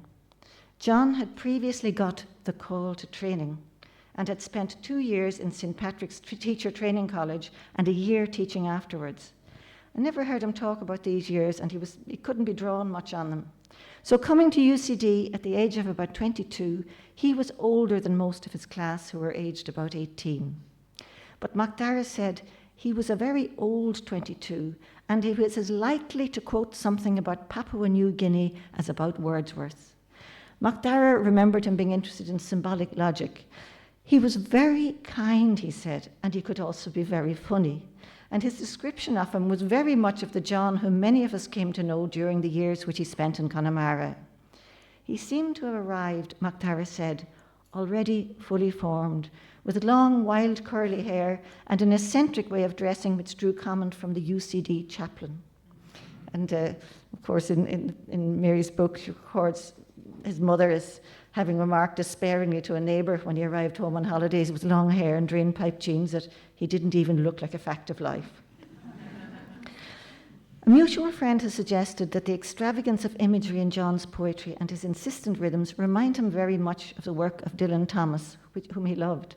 However, I think an even stronger influence, certainly on the content of the poems, is William Blake, the English mystic, engraver, and poet, who lived at the end of the 18th and the beginning of the 19th century. Blake was also a guiding light to W.B. Yeats, who devoted 4 years of his early writing to studying the manuscripts. Blake, like John, was counter-cultural in the extreme. Blake kept arguing in the Age of Reason that reason does not and never will explain everything. It does not explain energy, the energy of the tiger or of human instinct on one hand, or the energy of spiritual yearning on the other. John claimed that Darwin, Einstein, and Freud leave huge areas of our human experience unexplained and, in his own words, unsheltered. Blake claimed everything that lives is holy. John would, of course, have gone a bit further. By extending the categories of animation and soul to rocks and stones, he would have included them too. And like John, Blake believed that all beautiful things, quote, lay burning on the divine hand. Yeats wrote of Blake, he was a man crying out for a mythology and trying to make one because he couldn't find one to his hand. And the same could be said of John Moriarty. Yeats also wrote of Blake that the imaginative arts were therefore the greatest of divine revelations, and the sympathy with all living things which the imaginative arts awaken is that forgiveness of sins commanded by Christ. And again, in last night we heard about Bright Angel Trail, not just a sympathy with all living things, but even with the geology of Bright Angel Trail and of the Grand Canyon. Like John, Blake had issues with the cold light of rational argument, of Socratic argument, of Newtonian measurement, feeling that so much of lived reality fell outside of its discourse. John told me his poetry had been written in a Yeatsian style because, he said, that was how I thought poems should be written at the time when I wrote them. There's no doubt but that Yeats was a very strong influence, not only in his incantatory rhythms, but also in his preoccupations. He used to, the Song of Wandering Aengus, he read again and again and recited again and again, rather. And I think he loved this idea of metamorphosis at the center of it, that things can change completely. But the enigmatic title of John's last book, What the Curlew Said, is based on his experience of hearing a curlew near Ballinahinch in Connemara. However, there may also be, since it runs so near to his own themes, an echo of Yeats's short poem Páidín, written in 1913. It's not a very commonly read poem of Yeats's, but listen to this, it just sounds so close to John's stuff. I stumbled blind among the stones and thorn trees under morning light, until a curlew cried, and in the luminous wind a curlew answered, and suddenly, thereupon I thought, that on the lovely height, when all are in God's eye, there cannot be confusion of our soul forgot, a single soul that lacks a sweet crystalline cry. Isn't that beautiful from Yeats? I thought that on the lovely height, when we're all in God's eye, there cannot be confusion of our soul forgot, a single soul that lacks a sweet crystalline cry. John was immensely open to poetry of all ages and all cultures, from the English metaphysical and romantic poets to Virgil's Aeneid, which he studied at school in North Kerry, to the poetry of the Catholic Latin liturgy and the King James Bible, to Welsh and Irish epic poetry, to Shakespeare, to the Native American poetry of Black Elk, and to the writings of Sylvia Plath. There was a mention of, Mary was talking about an eagle's feather. I happened to be present at his conferring of his doctorate in Galway, and he was there holding an eagle's feather he'd been given by a Native American. But also very touched by the writings of Sylvia Plath, whose work he saw as expressing the despair of the age. In the mid-80s, he gave a marvellous series of 6 talks of poetry in the Diocesan Centre in Galway. Somewhere, I think, there are recordings of these talks. And among the poets of whom he spoke were Sylvia Plath, T.S. Eliot and Philip Larkin, and he often quoted Sylvia Plath. The far fields melt my heart, they threaten to let me through to a heaven starless, fatherless, a dark water. As a postgraduate student in Leeds, John knew Plath's husband, Ted Hughes, liked his work very much, particularly Lupercal and Hawk in the Rain. He babysat Hughes and Plath's children not very long after Sylvia's death by suicide, so these lines must have been particularly poignant for him. If Blake and Yeats were important presences in his thinking, he was also greatly influenced by and alludes frequently to the poems of William Wordsworth, Eva Gore Booth, D.H. Lawrence, Dylan Thomas, Geoffrey Hill, Philip Larkin, and many others. In Serious Sounds, one of his last publications, perhaps is it his very last? He quotes in full Philip Larkin's Church Going, a poem written by an atheist yet.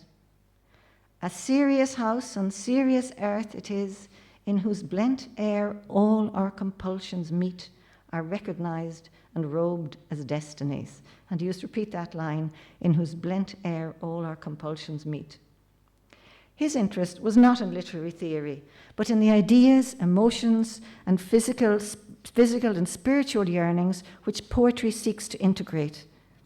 And in the context of Christianity, he always spoke of the need for integration rather than repression. And it's important to remember that he started to write in the Ireland of Bishop John Charles McQuaid, yet against the background of the fresh ideas of the 1960s. For instance, the obscenity case against D.H. Lawrence's Lady Chatterley's lover took place in 1960, when John was 22. He engaged constantly with the mystery of goodness and the mystery of evil. How, after so many millennia of human evolution, to explain the concentration camps, to explain Pol Pot, how to explain our response to a gentian. He was also hugely concerned with humanity's impact on the planet, and 35 or 40 years ago was asserting, because he often spoke in metaphors, that humanity was like AIDS virus to the earth, that full of pride and hubris about our technological achievements, we were like the Titanic steaming proudly towards an iceberg. And he also claimed to have a deep quarrel with the first book of Genesis, where God gave man dominion over all the animals of the earth. It's against the background of this angst of a humanity unsheltered by myth that he wrote the poem In the Buddha's Footsteps. There are a few copies of it going around, not enough. But he also contested the bleak, nihilistic view of the world. And what he contested it with was his own lived experience of life, and at this time, his youthful experience of beauty and love. The Christian story, as he had been given it as a child, in particular, its inability to see our instinctive sexual life as sacred, was inadequate to explain the life which he experienced. The scientific theory and the Greek philosophy, which he had been reading for several years, were equally inadequate. Freud, with a different kind of reductionism, which repressed soul in the same way that the traditional Christianity which he'd grown up with had repressed the body, ultimately gave no satisfactory explanation either. He spent a great deal of his life trying to bring these theories into dialogue with each other, into dialogue with the wisdom of the native peoples of North America and with the writings of mystics from many traditions.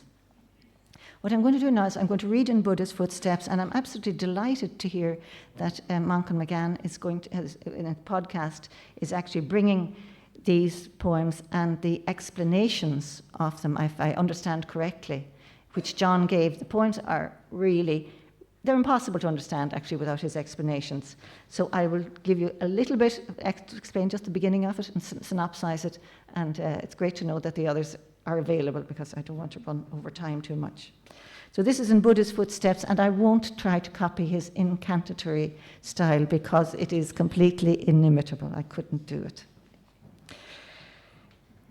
In Buddha's Footsteps, by a fire escape I go from old gables and facades, from things that suffer spring and a trembling bringing forth, leaving weeping walls and all walled walking. I walk down to a stream through 3 wet gardens. There, in the shade of a living oak, my fingers seek your old, old hair, and I sit pensive down. Once having touched your face, and yet your eyes belong not here, nor hereafter, if we meet and the moonlight meets your hair. For in Eden one evening, you cast a short shadow, and the child in you feared the half moon was your fault. Afraid of the wisdom, the wingspan of words, we saw love through his eyes, and the priest-king talked for the tongue-tied stars. But once it was night, once one of his mirrors had stolen your face, the road out was ours, and the only angels there were sown by our footsteps sobbing behind us. But I could tell death, I have loved you, and so I am deeper than scythes. I could even tell Christ, although I'm all body, all second-hand head, I'm Christian again. But I've opened my mind, I've opened my gates long ago to God's horses. And I'm just going to really give his commentary on the first part of it, which many of you are familiar with, so bear with me. In his commentary on this poem, he speaks of his going to UCD to study literature and philosophy and of his intense disappointment. Instead of his world and mind opening up, instead of gaining from his study of philosophy, he felt he was losing things, that he'd exchanged the wide open spaces of North Kerry, in my van, for a bedsitter in Rathmines, and having exchanged a wide-ranging curiosity for what he describes as a bedsitter mentality, a bonsai brain, a bonsai heart. In other words, like a little Japanese tree where the roots are cut so that it just stays small. He says, is there any final satisfactory answer to life in terms of intense living, answer to sexual needs in us?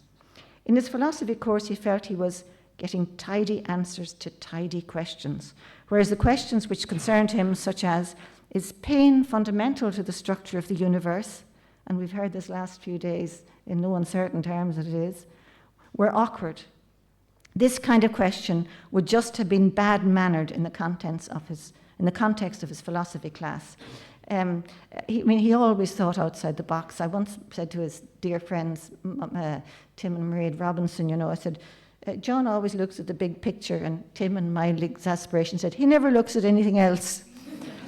And Tim was the most poetic and devout of materialists, and John, who believed that matter is only spirit in hibernation, were sparring partners par excellence. And Tim's short story, Orion, possibly the finest of his works of fiction, is dedicated to John and the way in which he almost embodied myth, yet was one of the most earthed of men.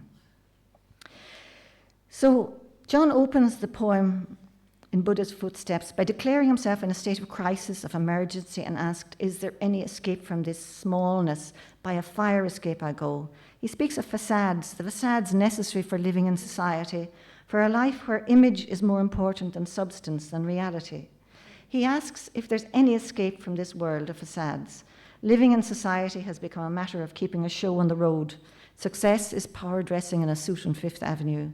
And he refers in his commentary on the poem to a story about Catherine the Great of Russia, who had given her General Potemkin money to have villages built along is it the Dnieper or the Dnieper? Any Russian speakers here? The Dnieper, I'd say. It was the Dnieper in Dunfanaghy in North Donegal, but I'm sure that's wrong. Anyway, say the Dnieper, in war-ravaged Crimea.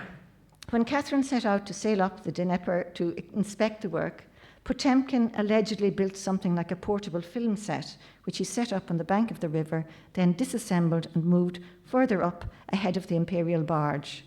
And John felt that behind that Potemkin village, behind the facades into which we've invested so much of our energies, lies great heartbrokenness. He cites John Lennon, who expresses the intense suffering of people who feel their lives have no meaning. When all the broken-hearted people of the world agree, there will be an answer, let it be. He talks of the neat hedges of Rathmines as reflecting a kind of psychic topiary. Even when spring comes to the city, it's a very reticent spring. We don't suffer spring in a roaring, exuberant way.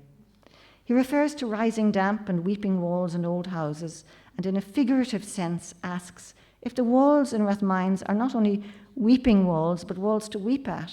He says, what psychic topiary has happened to me, and am I allowing myself to become an accomplice to this? He refers to Freud's society and his discontents, and also to William Wordsworth when he speaks of our birth being but a sleep and a forgetting. He quotes, there was a time when meadow, grove, and stream, the earth and every common sight to me did seem apparelled in celestial light, the glory and the freshness of a dream. There was great glory and freshness this morning out in Leitrim Hill.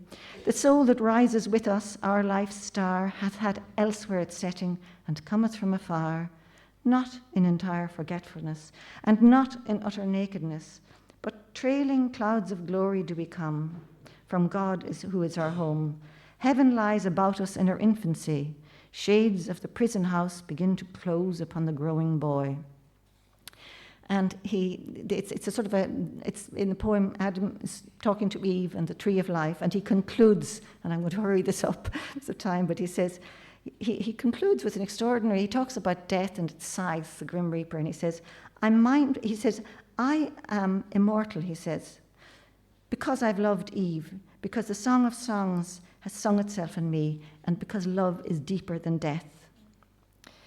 In the years in which I knew John, he lived in beautiful places, under the 12 bens in Connemara, where he worked as a gardener, and at the foot of the Horses' Glen under Mangerton Mountain in Kerry. He even chose one of the most beautiful views of the McGillicuddy Reeks for when he chose Haddo graveyard for his burial. The beauty of the earth was as necessary to him as air. He lived frugally, but his welcome was regal. As Father Pat Moore said at his funeral in Killarney, no one who ever visited him came away rejected or diminished, but on the contrary came away strengthened and enlarged, and he gave the same welcome to a 2-year-old child as he would to a university professor. Tim Robinson had rung John the previous week, knowing that the end was very near and that it was time to say goodbye. He said to him, "You have lived a splendid life, John, a splendid life. And I think that those of us who knew him and those who have come across him through his work would concur." And I'd also say, just as somebody who comes from a country area myself, probably even higher praise than that would be that Níorhain éirí an ard I'm Kerry, ní raibh in éirí an ard he never forgot where he came from. Gur maigah.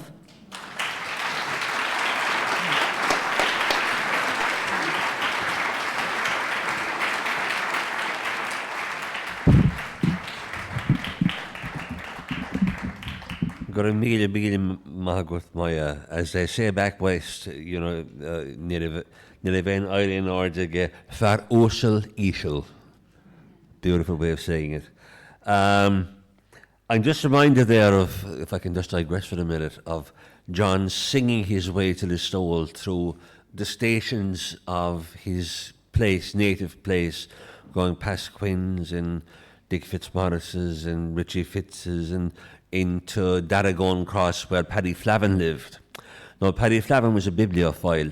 His father had a copy of Ulysses when no one else had a copy of Ulysses in this country. He was a bookseller.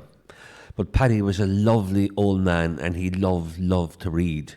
And on the day that we were taking his coffin into the church for his funeral mass, Nori Brosnan was beside me. And this is, Tommy Tiernan said beautifully last night what we were like in those two beautiful stories. This might tell you what my van is like, or an aspect of my van is like, for all the busy farming and all the rest. Mrs. Brosnan, Nori Brosnan, had a big farm. Her husband, Jerry, had a big farm, and she was a very industrious woman. And she'd be going around when the harvest was going on, getting a piece for the tractor and a piece for the combiner harvester and ham for the men and all the rest. And one day she had the hay down and she met Paddy Flavin. Paddy was sitting outside his front door and she said, "Paddy, have you the hay down?" "No, Mrs. Brosnan," he said, "I have a good book." The kind of people we are. Now, the next speaker is Conor Farren, a researcher, poet and teacher and lecturer. He has been awarded a doctoral degree in contemporary poetry. He has published 2 acclaimed collections of poetry, which have been commended by, among others, Brendan Kennelly, Paul Durkin and Leonard Cohen. He's a member of the John Moriarty Institute, and he helped hugely with the organisation of this festival. So will you put your hands together, please, for Conor Farren.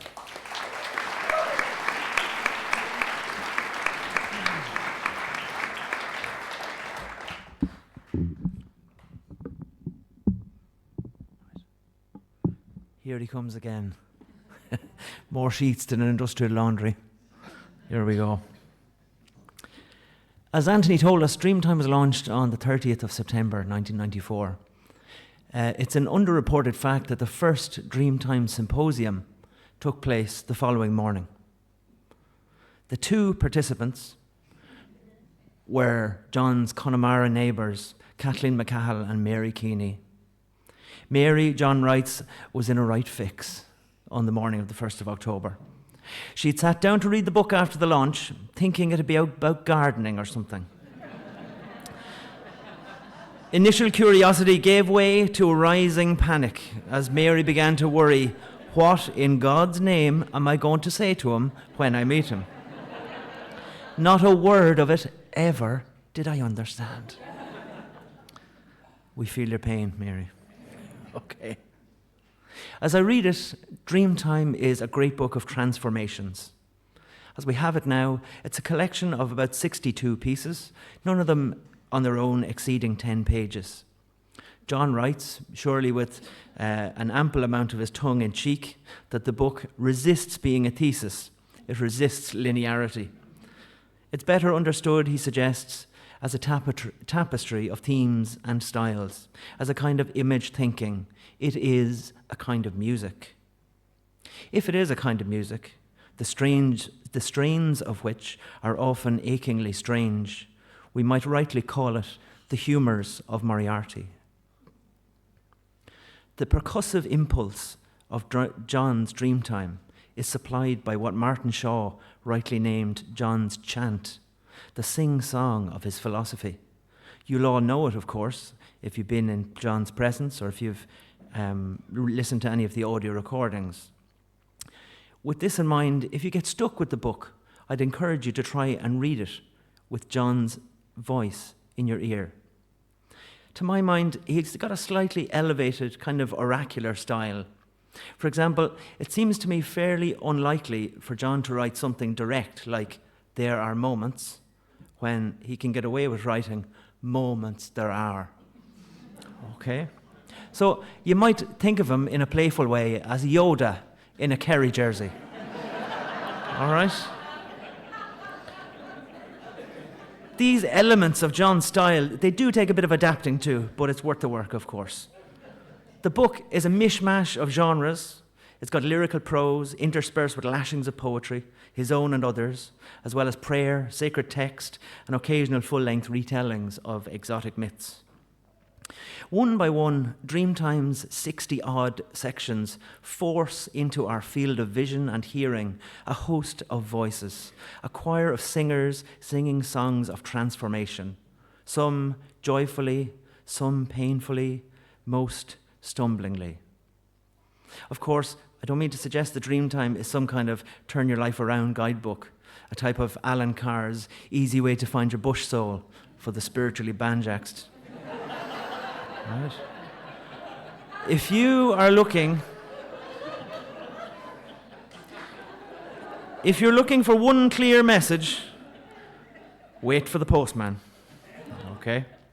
In our solution-addicted culture, John is far more interested in mapping the contours of the problem, in constantly levelling up for a cold-eyed gaze at the facts of the matter. I want to turn just for a moment to a reference John often makes. He makes it in Nostos and elsewhere to the psychologist William James. It concerns the idea of a habit, and as John would seek to go at it, the deep habits and patterns of seeing and being that each and every one of us carry from one end of the day to the next. John, as usual, a master of metaphor, writes, to illustrate what a habit was, William James took a sheet of paper and folded it, saying, since it will tend from now on to fall back into this fold, we can say of this sheet that it has acquired a habit. How folded into European ways of seeing am I? How folded into European ways of thinking is my mind? It's our habits of seeing and feeling, often so destructive in their effects, that John has his sights on in Dreamtime. He writes of how the world's habit of being worldly is not in the world, it's in our eyes, and of putting off the old shoe of old habits of feeling from our hearts. He says alluringly, at Conla's other world well it was that I first realized that being human is a habit. It can be broken.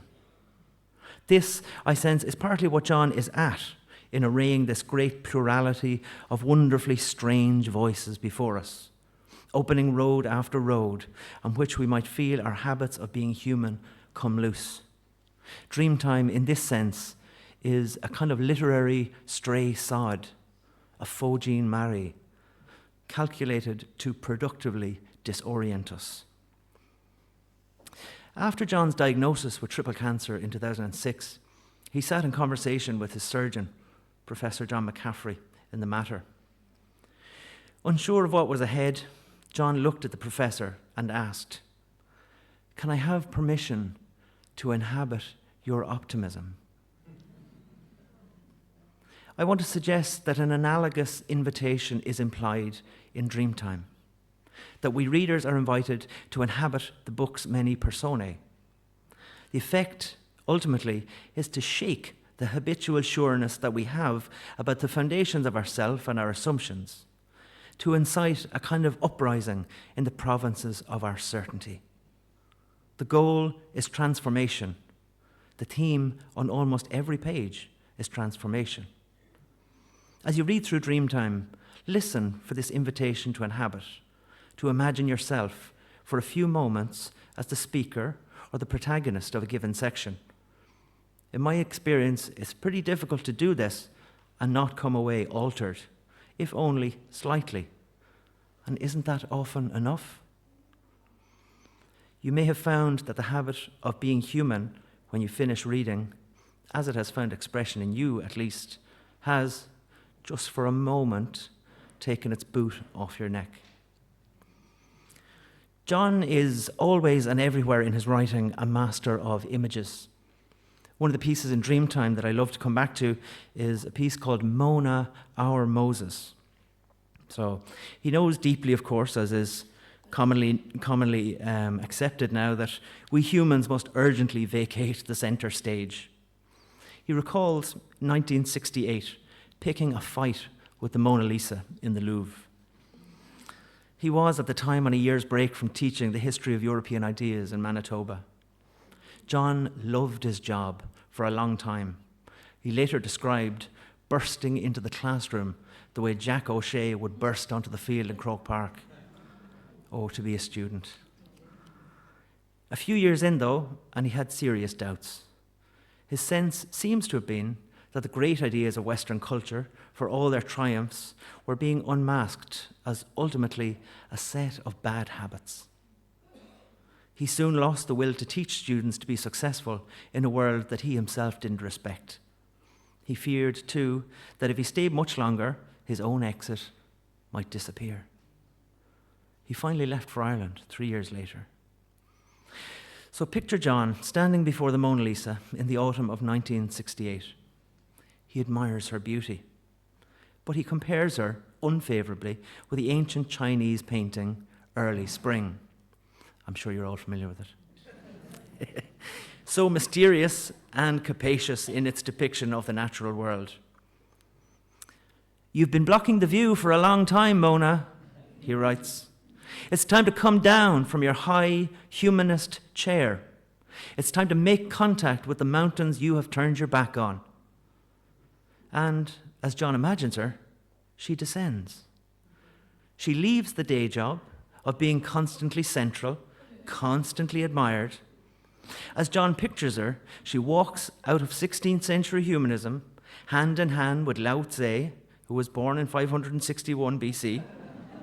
Together, they walk into the dreamscape of the painting Early Spring, itself created around the 11th century. Mona then becomes for John a guide, a Moses, a first venturer on a new path. "Out of the exile into which we conjured you, we will follow you into early spring." Here, we are left with an image of a striking-looking human dethroning itself from prominence, walking back into nature, becoming a pathfinder and a guide. Look once, and you will see that she is the Mona Lisa. Look again, and you will see that this figure in the hills has the distinctive gait of a tall Kerryman in gardener's overalls. Whichever way you want to read it, the road of transformation is resonant, funny, beautifully suggestive. The book seems most nourishing to me when it speaks to the issue of involuntary transformation. Transformations that come to your door unbidden. These don't offer gentle invitation, rather, they lay a claim to you. Anyone who has lived a hard day or a hard season will know instinctively what I mean. I'm referring to puberty, parenthood, serious illness or caring for a dependent loved one, bereavement, abuse, or any other major misfortune. I know that many of you here, like me, have experienced at least one of these.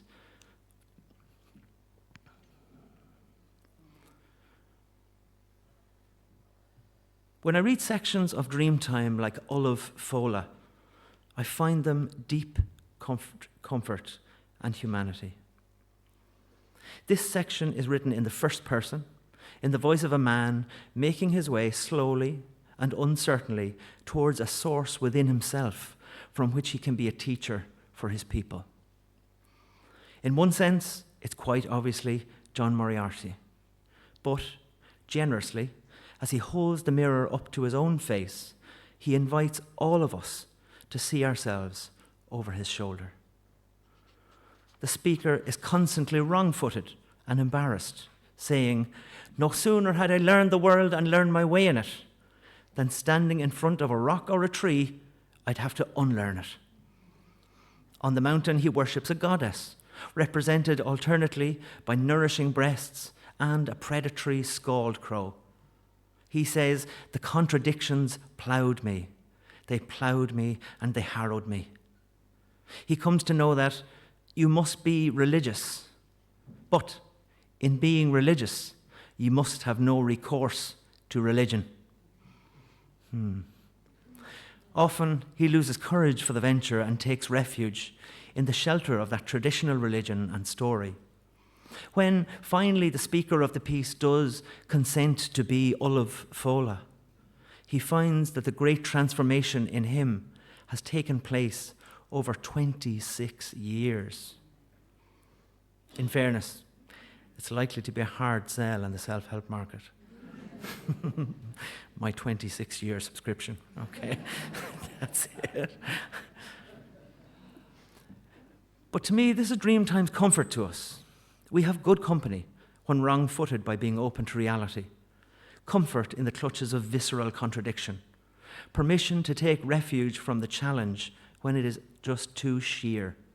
Reassurance that the road is long. 26 years training to be an Olive Fola. 26 years between John standing on front of the Mona Lisa in 1968 and beside Anthony O'Farrell launching Dreamtime in 1994. I first happened upon John's writing in 2002. A friend of mine thrust at me a library copy of Nostos. I was a kid. I was about 21. I had just spent 2 years in the Catholic seminary, training for priesthood. Having left of my own choice, I found myself tossed on the rapids of angst, indignation, anguish, and disappointment. I pawed the proffered library copy of Nostos, eyeing the figure on the front warily. "Yeah, he's mad," my friend exclaimed with bookish undergrad enthusiasm. "He's the real deal, though, a Kerry fella." I thumbed through the book and asked my pal if he had finished it. "Not really," he said. "It's tough to follow. I read a lot at the beginning and at the end of it, of course, but I skipped some of the weirder story. And all of that stuff about Jesus.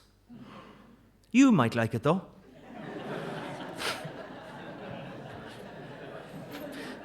He wasn't wrong. Okay. The images of Jesus that had brought me through adolescence and young manhood were sorely exposed when I read John. I had hungered for Jesus, the fire-tongued teacher, the social revolutionary, a kind of hybrid of Che Guevara and Martin Shaw.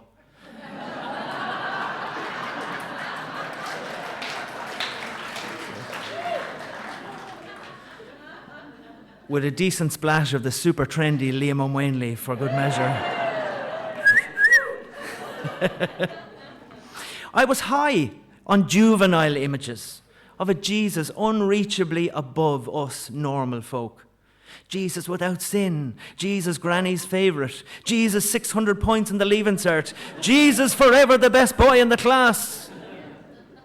When Moriarty's Jesus crashed into my world, I knew it was time to grow up. I was excited and confused at the same time. Not that it's always comforting. To me now, John's rendering of Jesus is both riveting and terrifying. A couple of sentences you're probably familiar with. Jesus goes Grand Canyon deep in the world's karma. In Jesus, the human psyche came to the boil. In John's Dreamtime summoning, Jesus stands before us once more and says clearly, it has been decided not to let you off the hook.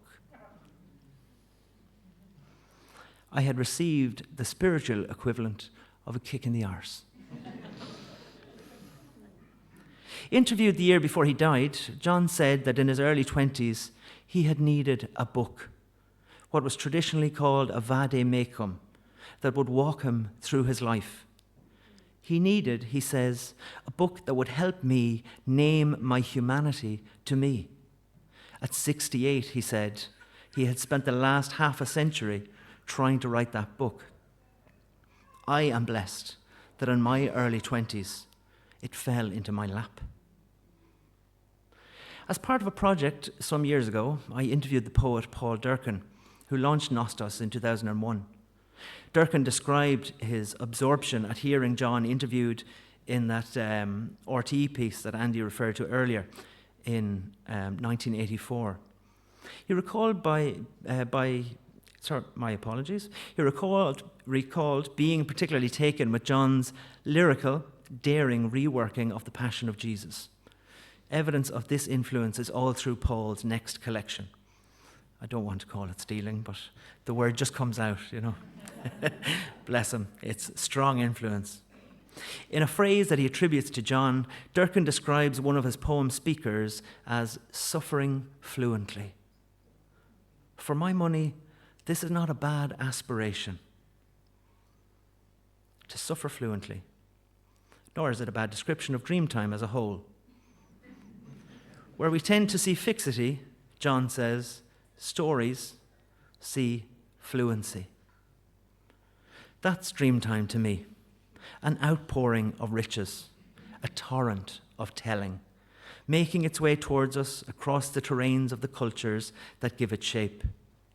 Sit on the riverbank, close your eyes to the habit of being human, and tune your ear to its wild music. Its distinctive and alluring melody was first heard not far from here at a farmstead on Leitrim Hill. It is the music of a teenager cycling daily to Listowel, eager to be known as the lad who sings. Call this song what you will. I call it Dreamtime. I call it the humours of Moriarty.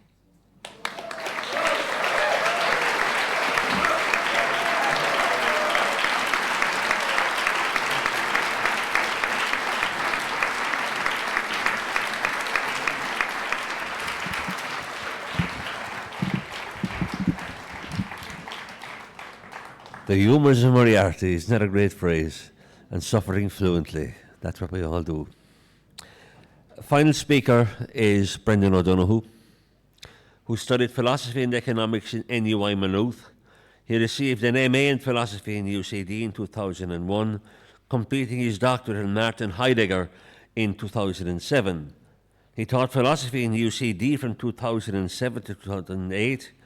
He taught philosophy in UCC from 2008 to 2010, and later at the University of Edinburgh.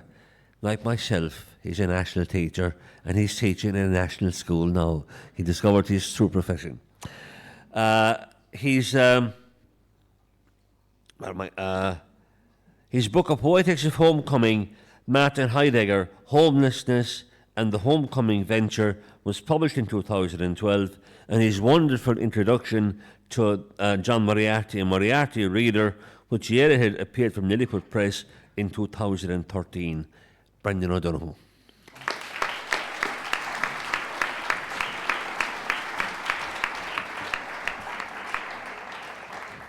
Oh. So I've called this paper Imram Moriarty, Voyaging to Fola in a Stone Boat. So Imram is an old Irish word meaning row about or voyaging. And Imram is an unmapped but not purposeless voyage. Early adventurers would sometimes take to the high seas, and shipping oars they would allow the wind carry them to new land, while the more venturesome would go so far as to head out to sea without any oars at all. In Daithí O'Croneen's early medieval Ireland, 400 to 1200 AD, in a section entitled Wandering Scholars, he makes reference to the Anglo-Saxon Chronicle, which recorded the arrival of 3 wandering Irish scholars, Dubslania, Macbehed, and Mael and Mune, landing in Wessex in England in 891 AD. O'Croneen tells how they set out to sea without oar or rudder, following wherever the winds might take them. He surmises the 3 scholars headed straight for the court of King Alfred, where they had nothing to declare but their genius. Imagining these scholar monks shipping oars and voyaging through rough seas without oar or rudder to new land brings to mind Moriarty. The idea of monks guided by wind and wave, rather than being self-directed by their own rowing, overlaps with a pivotal metaphor in Moriarty's writings. In Paradise Lost, the first piece of Crossing the Kedron, the first volume of the Turtle trilogy, Moriarty proposes that the weed's way of being in the river should be our way of being in the world. Moriarty's preference for a woo-why way of being in the world, that is, action through non-action, is inspired by an Inuit called Uvavnuk. Moriarty has recourse to Uvavnuk as he believes she is capable of re-educating the West, which is beset by a UY way of being in the world, that is, deliberate self-conscious action. Knud Rasmussen claims in the 5th Tull expedition that Uvavnuk developed her great shamanic powers having been struck by a ball of fire from the sky. After being hit by the meteorite, she burst into song singing, "The great sea has set me in motion, set me adrift, moving me as a weed moves in a river. The arch of sky and mightiness of storms have moved the spirit within me till I'm carried away, trembling with joy." For Moriarty, this song enacts an exodus from the West's penchant for dominance, exploitation, and manipulation of this planet. In its singing, Uvavnuk's song creates a path through the sea to a pristine earth, unspoilt by humanity's destructive behavioral tendencies. Interestingly, Moriarty's name itself relates to the Imram motif. Moriarty or Murhertig can be translated to mean navigator or seaworthy. The significance of this name gives rise to a number of questions. What is Moriarty's voyage? And where is Moriarty voyaging to? Where is he directing us to? More boldly, one can ask, are Moriarty's texts seaworthy? Is the human mind seaworthy? And is Moriarty's voyage successful? Moriarty's voyage is at times literary, poetic, mythical, mystical, scientific, religious, and philosophical. Yet, as polyphonic as his texts may be, he is continuously journeying to the earth. His unceasing venture to the earth is to some extent unsurprising. One only has to think of the insight attained by Nietzsche in Thus Spoke Zarathustra to recognize how unknown the earth remains. In chapter 22 in Thus Spoke Zarathustra, entitled On the Bestowing Virtue, Nietzsche writes, "1,000 paths there are that have never yet been trodden, 1,000 healths and hidden islands, unexhausted and undiscovered are the human and the human earth, even now." Just how unexhausted and undiscovered the human and the earth remain is made profoundly evident by Moriarty, who renames humans Budgaians and the earth Budgaia. The term Bud Gaia is an amalgam of the Sanskrit word Bud, meaning enlightened or awakened, and the ancient Greek word for the earth, Gaia, signifying a goddess. Therefore, Bud Gaia implies that the earth is both divine and enlightened. Bud Gaia and Moriarty's continual voyage to it is a central preoccupation of many of his texts. However, in a more concentrated and localized context, the Imram of Moriarty is to Fola. Fola is an ancient name for Ireland, and for Moriarty it signifies Dreamtime Ireland. In the piece Stone Boat in Dreamtime, he claims that beneath Ireland's fields and fences lies Fola, the great world, while in the epilogue to Dreamtime, Fola is described as a mood of the mind and the universe that is not mathematically mirrorable.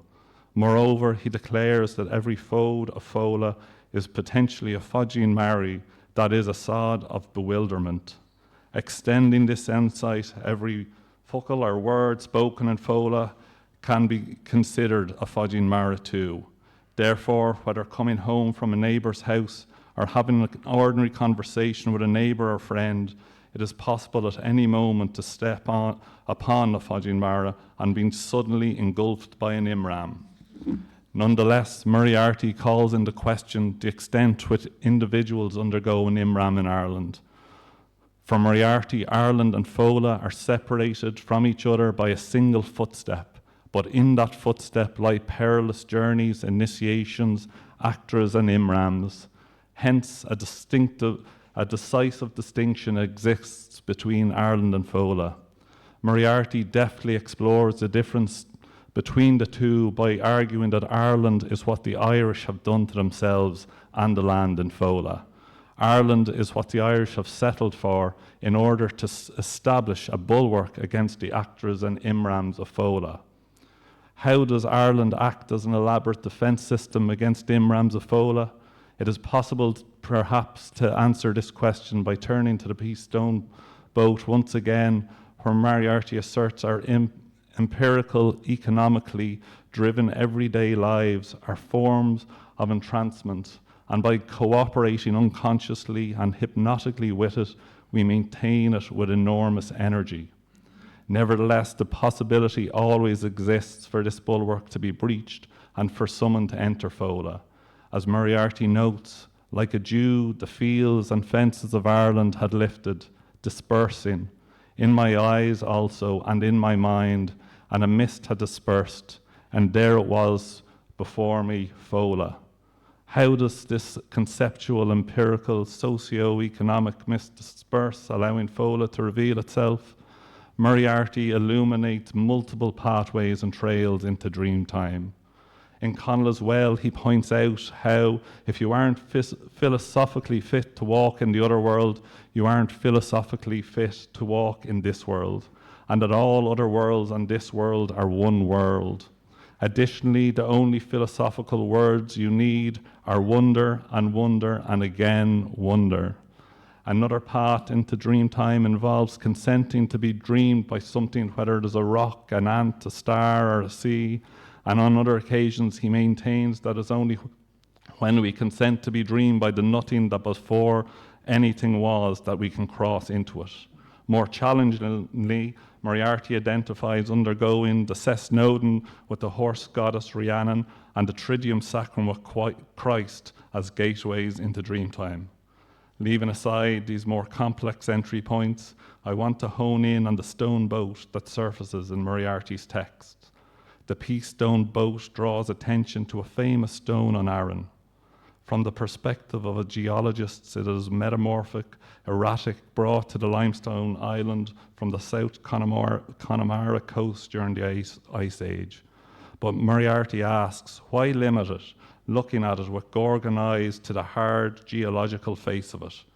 For in Ireland's Dreamtime, this stone, transforming itself, could become a boat for wonder-working saints who came and went between the islands.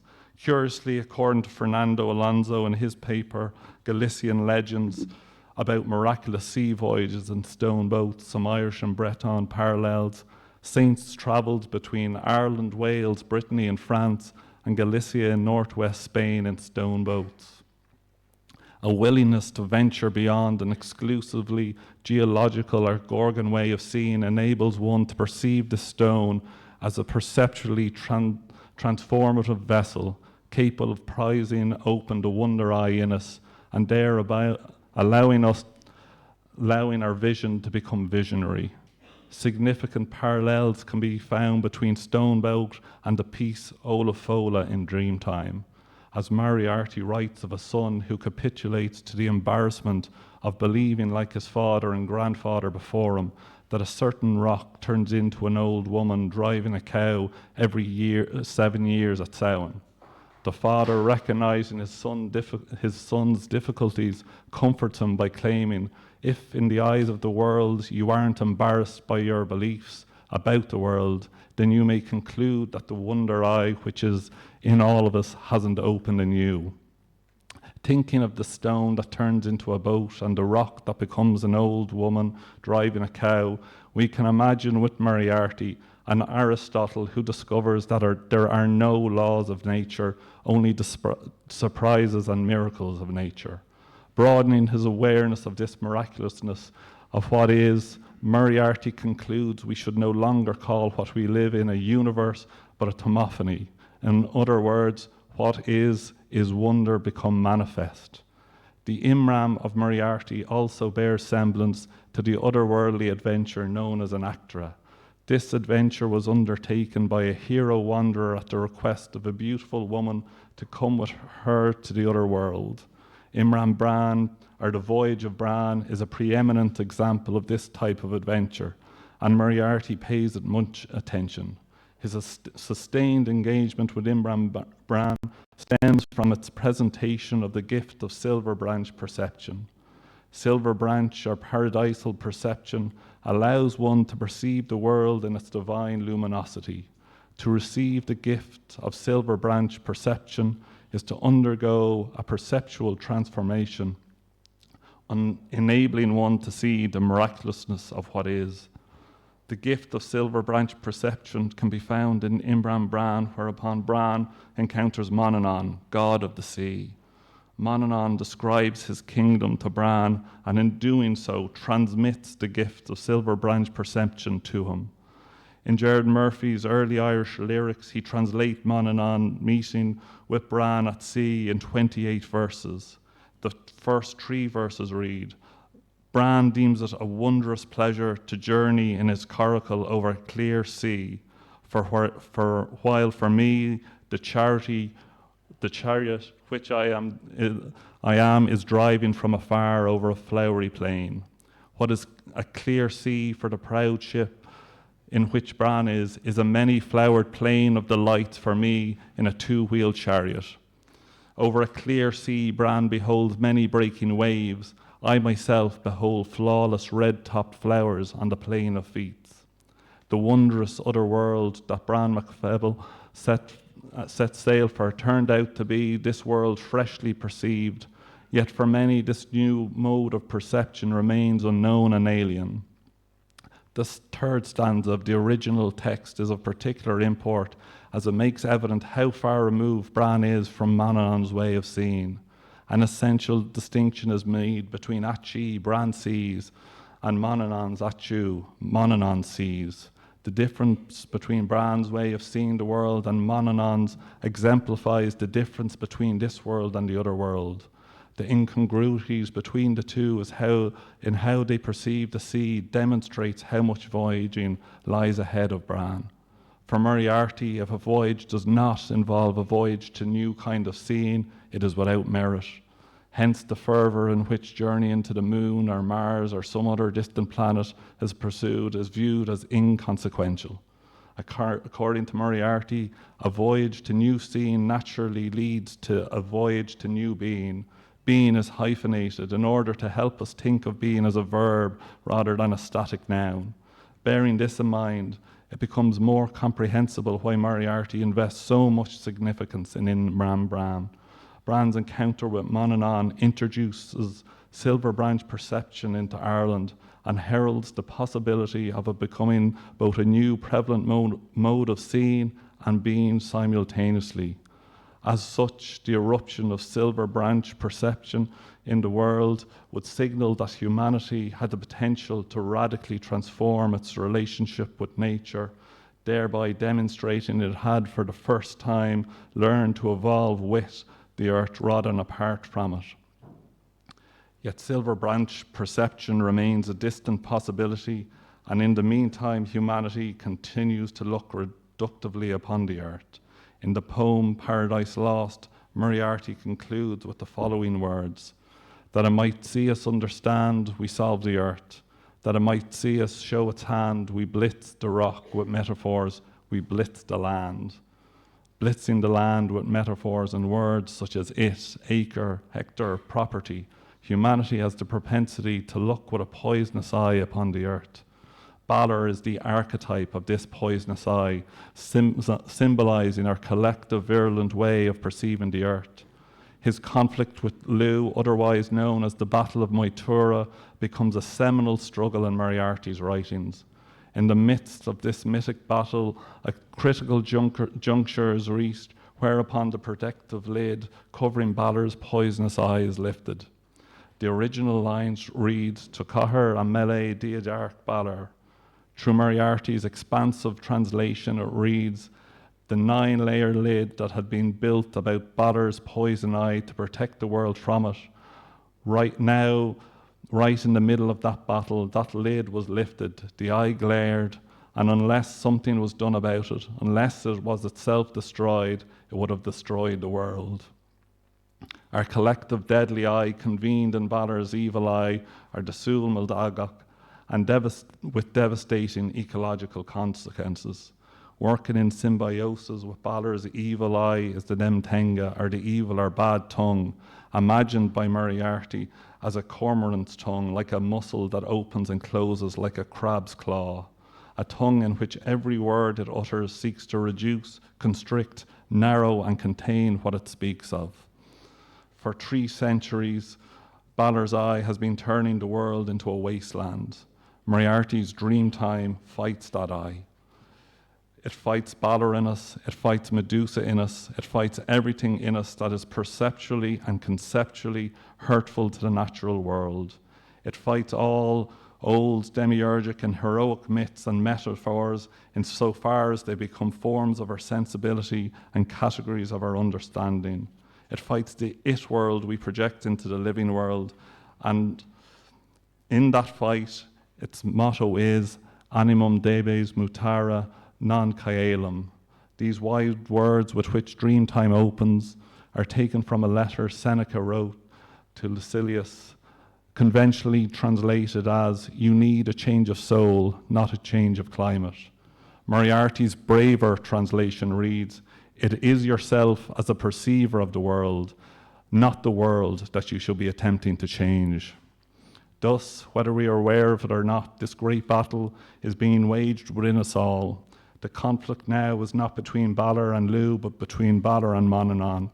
It's a perceptual battle between Balor's Sul Medalgach and Manannán's Atchu, between poison eye perception and silver branch perception. To this end, Moriarty dares to challenge the entire sensory intellectual toolkit of Europeans. Yet it could be that Moriarty, arriving on our shores in a stone boat, singing Manannán's song to us at sea, is a startling starting point in our new, inner, and continuing battle of Moya.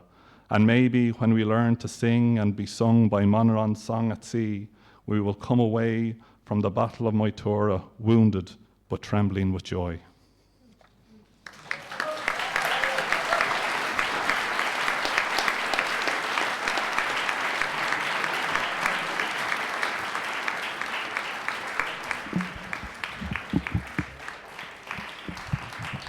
Got a meal mahagwith, Brendan. We have come to the end. It is now my great pleasure and honour to introduce to you a woman who needs no introduction to friends of John Moriarty, Mary McGillicuddy, a good Cork woman who lives in Kerry. She studied at UCC and she came to teach English in Tabor Comprehensive School in 1978. She taught our 2 kids indeed. She was a gifted and much-loved teacher, and she became principal of the Comp in 2002. She became interested in John Moriarty, having seen his television series The Blackbird and the Bell, and in 2018 she published with Lilliput Press John Moriarty, Not the Whole Story, her introduction to the life and vision of the great man. She is currently secretary of the John Moriarty Institute of Ecology and Spirituality. Put your hands together, please, for Mary McGillicuddy.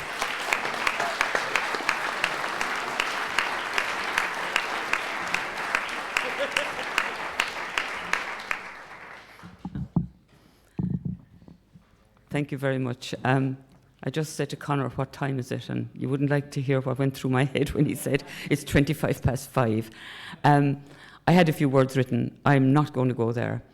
I'll tell you why. What you've heard here this evening, Martin, Simone, Gary, Anthony, Moya, Conor, Brendan, if some of it, at least some of it, didn't make you dance a jig, like Gary McDarby said, then I don't think any one of you will ever dance a jig. I can remember hearing that phrase from John Moriarty at some point and feeling so sad that he didn't know how many jigs I danced with ideas that he gave to us. I have just, all I'm going to do is say, someone said to me yesterday, or this morning, I'm not sure when, and actually days have just morphed into days anyway, and nights. You'll be very proud when this is over. And I said, no, I won't. I'll be just relieved and I'm going to sleep. But actually, after sitting here today and listening to the 7 speakers, I am so proud. I am so proud that we brought these people.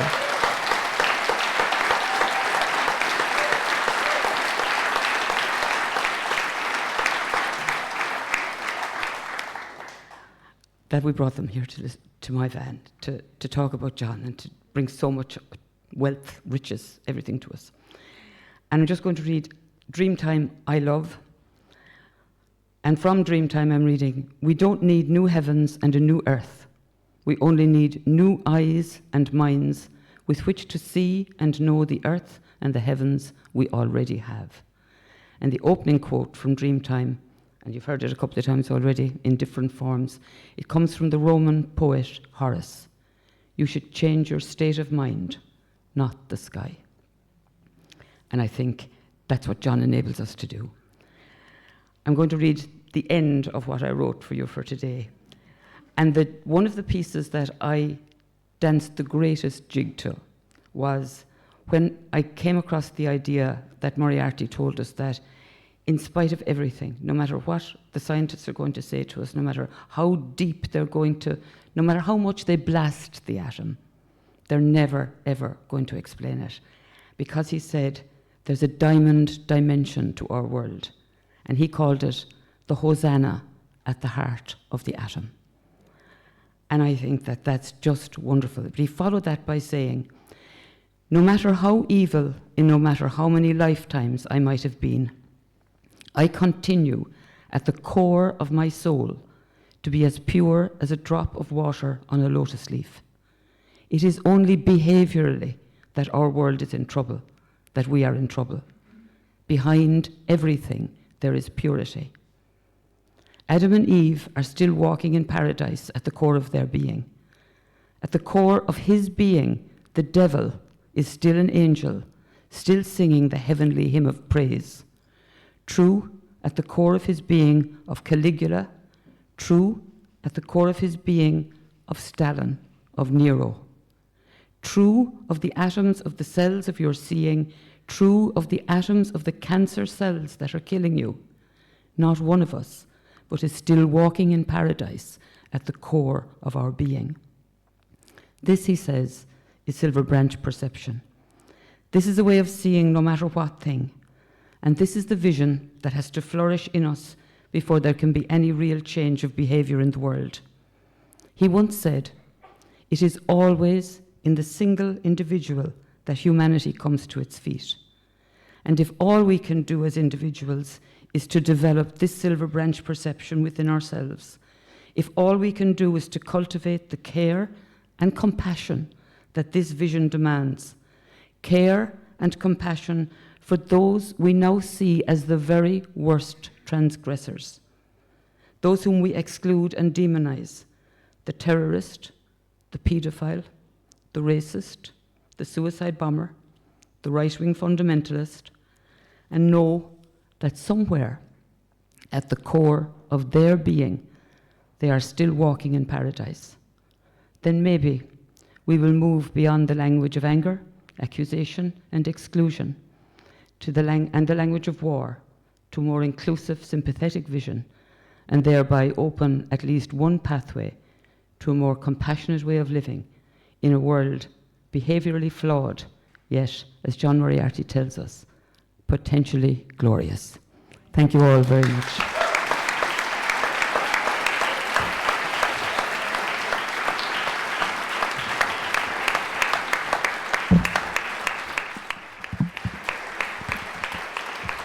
Thank you, Mary.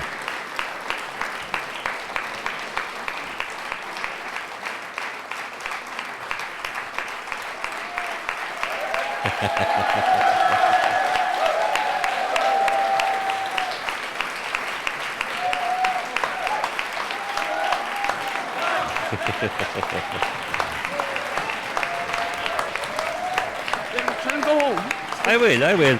Sit down, Ruth.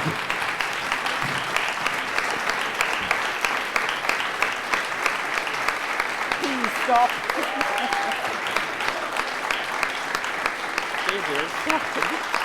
Be a generous receiver, John Moriarty will tell you. Thanks very much. Thank you. Well, I think the applause says it all. As Father Pat Ahern said at the first talk that John gave in Listowel many years ago in the Presentation Convent, some enchanted evening. And it has been some enchanted evening. I want to thank you all for coming. I want to thank you all for honouring John Moriarty and for honouring his native parish and my native parish, Moya Van. Thank you very much. We'll see you tonight, please God, at the Tommy Tiernan event at 8 o'clock.